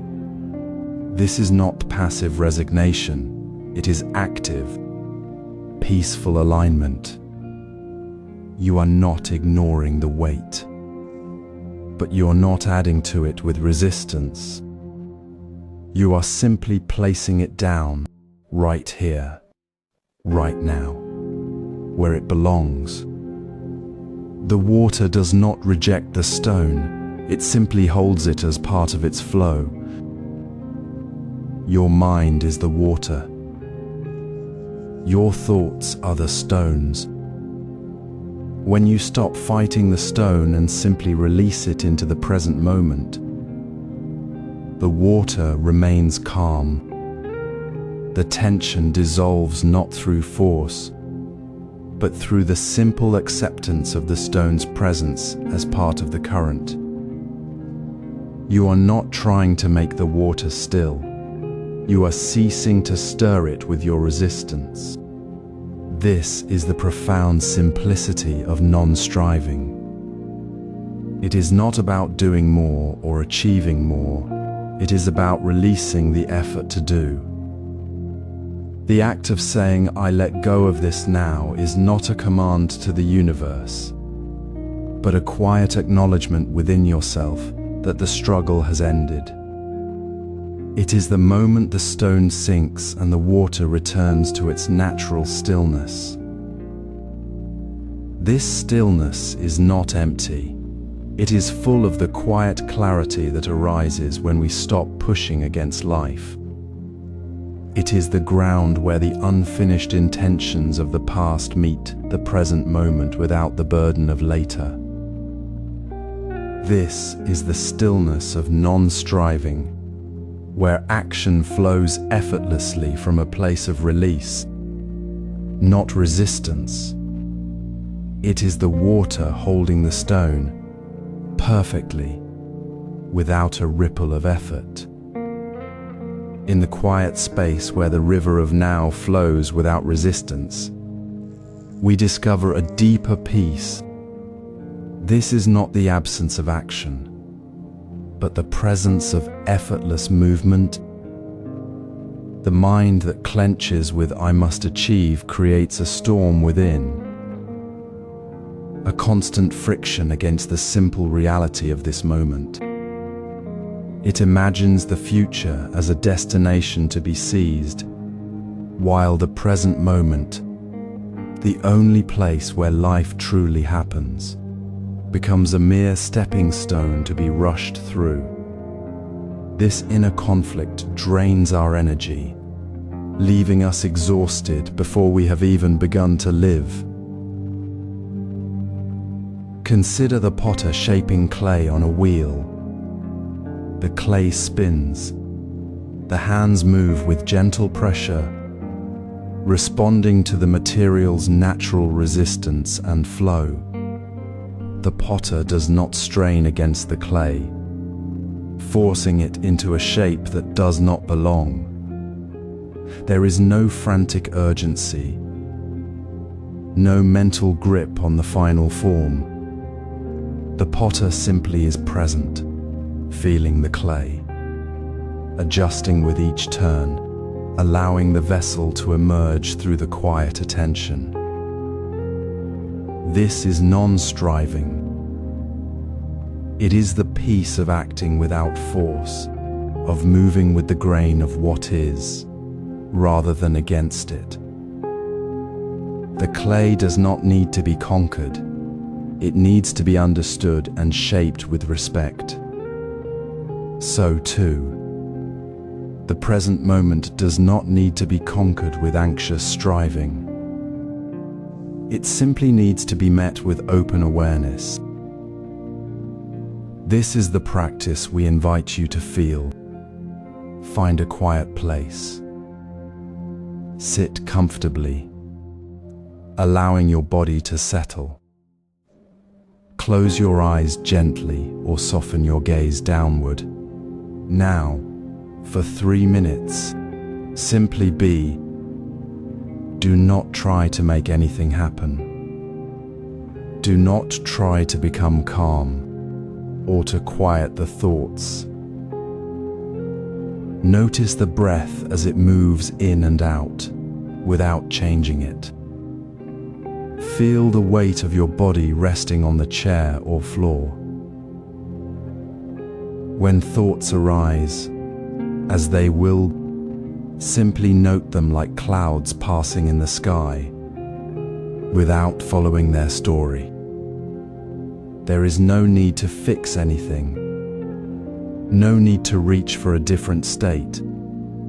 Just rest in the simple fact of your being here, now. This is the stillness of non-striving. It is not emptiness, but a fullness of presence. A deep peace that arises when we stop fighting the current of life and simply allow ourselves to be carried within it. Notice the subtle shift that happens when you release the grip. The tightness in your shoulders might soften. The constant chatter about what needs to be done tomorrow might fade into the background. You realize that the struggle was always in the mind, not in the moment itself. The future cannot be held, and the past cannot be changed. But this moment, this very breath, is yours to inhabit completely. There is no need to hurry towards an imagined future, because the only time you ever truly live is right here, right now. The illusion of needing to achieve something later dissolves when you fully inhabit the now. This quiet practice of doing nothing, being nothing, is not passive. It is the active, courageous choice to stop creating inner conflict. It is the foundation for all true action, because it allows action to arise naturally from a place of clarity and peace, not from fear or desire. In this stillness, you discover that you're already whole, already enough, exactly as you are in this moment. The path forward becomes clear not by forcing it, but by simply being present for the next step, without the weight of the future dragging you back. Finally, we release the grip on the future. Time flows like a river, gentle and constant, yet we often stand on its bank, staring at the distant shore, mistaking the path ahead for the only path that matters. We build castles of tomorrow in the sand of today, believing the future holds the key to peace. But the future is a story we tell ourselves, not a reality we can hold. It is a shadow we chase, casting darkness over the warmth of this very moment. Notice how tightly you grip that story. The worry about what might happen, the need for things to be different, the quiet fear of what lies beyond this breath. This grip, this constant pulling toward an unseen horizon, is what blocks the fullness of your life right here. It turns the simple act of breathing into a struggle, the sound of rain into a distraction, the presence of a loved one into a fleeting moment you are too busy to truly see. Imagine a tea master preparing a simple cup. Her hands move with quiet ease, focused only on the water's heat, the leaves unfurling, the vessel receiving the liquid. She does not think of the next guest, the next meeting, or whether the tea will be praised. Her entire being is in the pouring, the steam rising, the warmth in her palms. There is no future in her cup, only the present moment's clarity. This is not about ignoring what comes next, but about releasing the illusion that the future is waiting for you to arrive. When the mind races ahead, as it often does, the tea master would simply pause. She would feel the weight of the cup, the sound of the kettle, and whisper softly to herself, "I'm here now," and that is enough. The words are not a command, but a gentle return, a homecoming to the only place where life is truly lived. Now, when you notice your mind slipping into the story of tomorrow, when you find yourself planning, worrying, or longing for a different moment, let this be your anchor. Do not fight the thought, for that only tightens the grip. Instead, soften your shoulders, Take one slow breath and feel the ground beneath your feet. Notice the air in your lungs, the quiet hum of the room, the simple fact of your presence. Whisper to yourself, "I'm here now, and that is enough." It is not about denying the future, but about honoring the only time that is truly yours. This whisper dissolves the illusion that life happens elsewhere. That peace is a destination. It is the quiet release of the story, the return to the river's flow, where each moment is complete in itself. In this simple act of returning, the cycle of unfinished intentions begins to unwind. The tension that came from holding the future loose, the effort to force life into a shape it is not yet ready to take fades. What remains is the quiet strength of being fully present, without need or expectation. There is no need to reach for tomorrow when this breath is already complete. The past is released, the future is released, and only the present remains, clear, still, and sufficient. This is the end of the cycle of unfinished intentions.